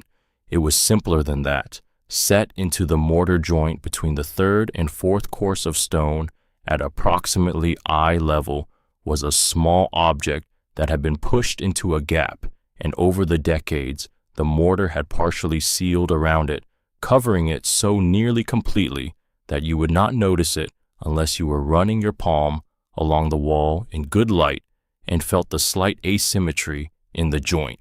It was the corner of something thin and dark with age, the very edge of an object barely protruding from the stone. Dorothy worked it free with the flathead screwdriver, carefully in the way she had learned over a lifetime to do careful work, which is to go slowly enough that you understand what you are doing before you have done it. It took 10 minutes of patient coaxing from the mortar. What came free was a small book, smaller than a paperback, more the size of a field notebook, its cover made of a dark cloth that had dried to near leather in the conditions of the cellar. It was held shut by a length of string tied around it twice that broke when she touched it. She brought it up the stairs into the winter light. She sat at the kitchen table and opened it. A photograph album, the small square format of mid-century photography, the black paper pages with photographs held by small corner mounts. The photographs ran from the summer of 1948 to sometime in 1962. She turned the pages slowly. Harold and June on the porch of the farmhouse in Liberal, Kansas, in a summer that looked hot and bright. Harold at the wheel of a tractor with one arm resting on the door and his face turned slightly away from the camera, as if he did not quite trust it. June holding an infant on a kitchen porch, squinting into the afternoon sun, laughing at something outside the frame. 2 small children in winter coats standing in a field with the low gray sky of a Panhandle February behind them. Harold with a group of men at what appeared to be the county fair, all of them with their hats tilted against the wind. June in her kitchen with her sleeves rolled, the particular posed informality of someone who has agreed to be photographed while doing actual work. Dorothy turned pages. She found it near the back of the album. Two people in front of the log house. Summer, the grass behind them briefly green in the way the panhandle grass goes green for a few weeks after the spring rains. The stone chimney over the roofline, the log walls, the exact angle of the south face that Dorothy looked at every morning when she came outside. One of the two people was Harold. She knew him without needing to study the image, the posture and the wide-brimmed hat and the canvas shirt. He was 42 in this photograph, which placed it in the right year, and he was looking at the camera with the direct and patient expression he almost always wore, the expression of a man who is not uncomfortable in front of a camera, but is also not seeking its approval. The other person was a small girl. She was perhaps 3 or 4 years old, wearing a short-sleeved cotton dress, and she was holding Harold's hand, and she was not looking at the camera. She was looking at something to the right outside the frame of the photograph with the complete and total attention that small children bring to whatever has caught their interest, the kind of attention that is physical as much as mental, the whole body oriented toward the thing. Her expression was not excitement, it was something closer to recognition, the expression of someone who has encountered something they already know the shape of, even though they are encountering it for the first time. On the back of the photograph in Harold's pencil, faded to near invisibility, but readable in the clear winter light from the window, Dorothy's first time on the original homestead. She said the storm cellar smelled like the whole earth. Age 4, 1952. Dorothy sat with that for a long time. The log house was quiet around her. The winter light through the south windows was thin and clear. The Bible was on the windowsill where she had been keeping it, the leather dark at the spine, the corners soft. She looked at the little girl in the photograph, who did not know she was being photographed, who was looking at something outside the frame with her whole self, who had said, at 4 years old, standing at the top of these very stairs, while her father stood behind her, that the storm cellar smelled like the whole earth. She had been here. She had stood on this ground and held her father's hand and looked at whatever was outside the frame of the photograph that had captured her, and she had been too young to carry the memory home. But the ground had kept it, the way the limestone kept the heat, the way Luther's dates kept above the door frame, the way the wooden box had kept behind its wall of carefully reset stone for 90 years. She had been here. The ground had been holding her name in its dust and in its limestone and in the cold, deep mineral dark of the cellar that smelled like the whole earth since the summer of 1952. Lloyd was standing behind her. She had not heard him move from the window.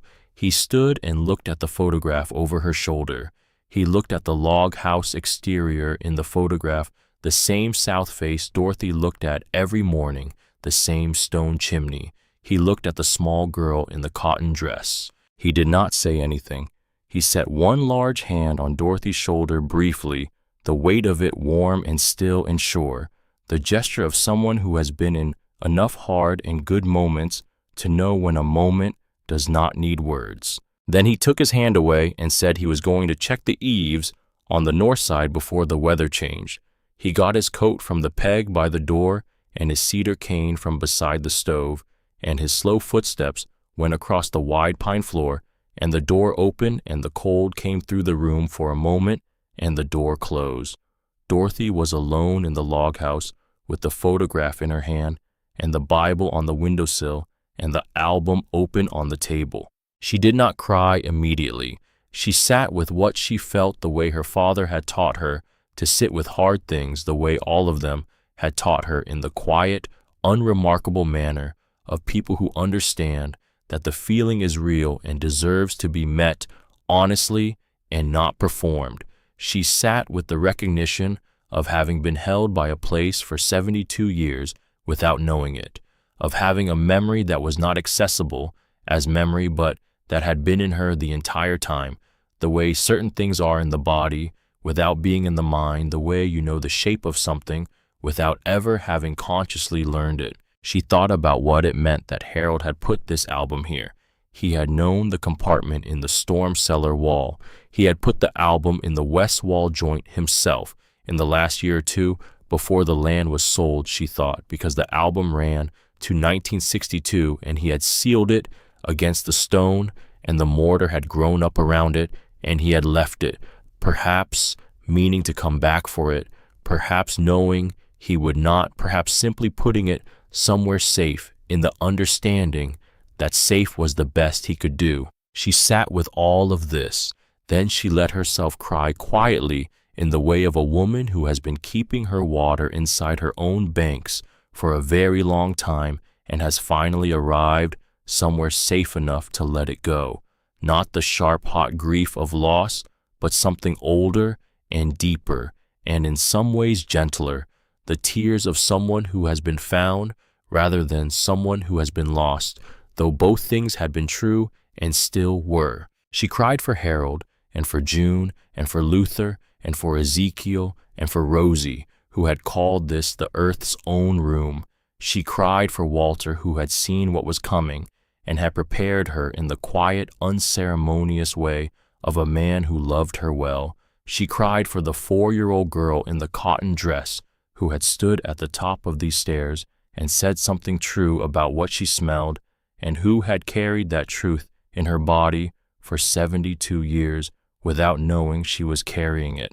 When she was finished, she felt washed, not clean in the way of forgetting, but clean in the way of having attended to something that needed attending, which is different and more real.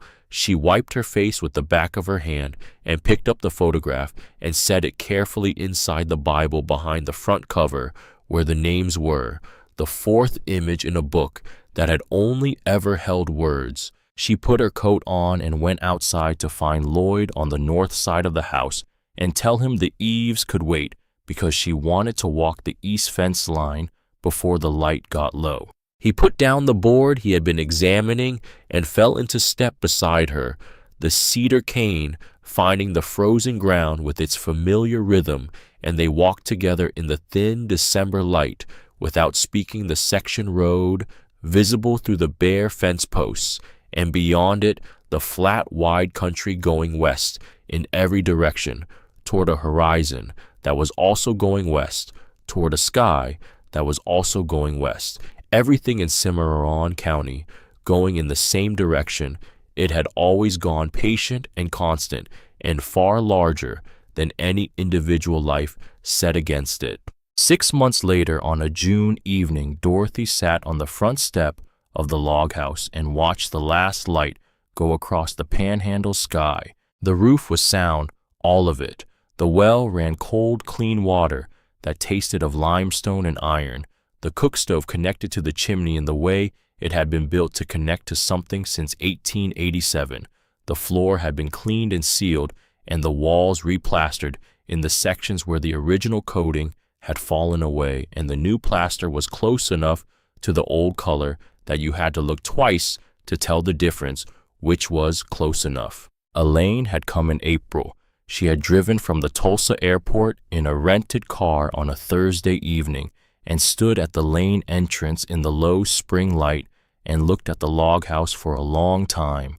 She did not have Walter's stillness or Harold's particular quality of quiet, but she had her own version of both, something she had come to on her own in Portland, in a life lived far from the land, but not from the understanding of what land meant. She had walked through the house slowly, touching the walls and the chimney and the door frames and the dates Harold had scratched in the wood above the addition doorway.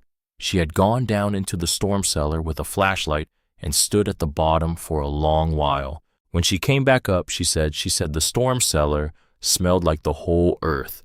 Dorothy said, "I know." Elaine stayed 4 days and helped rehang the south windows and cleaned out the lean-to addition and sat on the porch in the evenings with Dorothy, drinking Opal Gideon's sweet tea. She cried once on the second morning, standing at the kitchen table, looking at the photograph of Harold and the 4-year-old girl, and Dorothy let her and did not say anything about it because there was nothing to say that the photograph had not already said better. When Elaine left, she said she would come back in the fall. Dorothy said she would be there. Now it was June, the light going long and gold across the grass, the sky above enormous and moving with the last of the day's clouds, and Dorothy sat on the front step with both hands around a cup of coffee, gone slightly cool, and the Bible beside her on the step, and the panhandle wind coming from the west, the way it always came steady and without apology, bending the grass in waves that rolled from the horizon to the house and past it and kept going. The wooden box with the letters and the homestead, patent, and Luther's will was on the shelf along the north wall of the house in the place of honor that such things deserve. Agnes Pruitt had scanned the homestead patent and the will for the county's digital preservation program, and the originals had come back to Dorothy in archival sleeves. Wren had passed her bar exam in May, scoring in the 93rd percentile in property law, which surprised no one. Lloyd came by 3 times a week. Opal left things on the step. Birch had finished everything on his original list and was working through a second list of his own devising. Pastor Kimball had given Dorothy a key to the fellowship hall. Agnes had started what she called, informally, a Harmon archive, gathering any document in the county records that contained the family name, and she sent Dorothy copies every few weeks in padded envelopes with a brief covering note that said things like, "Found this in the 1901 plat book, thought you'd want it." Dorothy sat on the front step as the last orange light faded across the wide panhandle sky, and the evening star came out to the west, and the grass went from green to gray in the diminishing light, and the wind continued its long, patient westward work. She held the coffee cup. She thought about the photograph in the Bible, the little girl in the cotton dress, looking at something outside the frame with her whole self. She thought about what the girl had said at the top of the cellar stairs, the thing Harold had pressed into the paper with his pencil 72 years ago for no one in particular to find. She said the storm cellar smelled like the whole earth. It did. Dorothy had been down into it dozens of times since October to check the bracing and the walls, and because she simply liked it down there, liked the deep mineral cold of it, the particular smell that was unlike any smell above ground, the smell of depth and permanence, and the slow chemical memory of red Oklahoma earth going down and down below the surface into a dark that predated everything.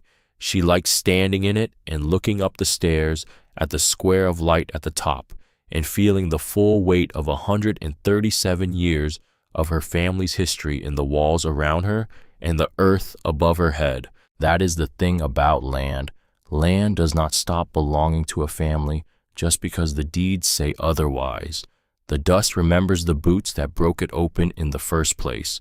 The wind remembers the names called across the fields at supper time when supper was ready and someone had to bring the children in from the far pasture. The limestone remembers the hands that set it course by course with a piece of string for a level in the long panhandle autumns before the hard freeze came.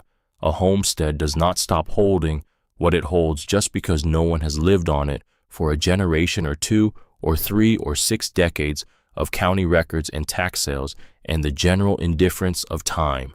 It keeps, it waits, with a patience that has nothing to prove and nowhere else to be, and all the time that exists to let the right person find their way back. The Cimarron homestead had been waiting for Dorothy Harmon for 137 years without knowing her name.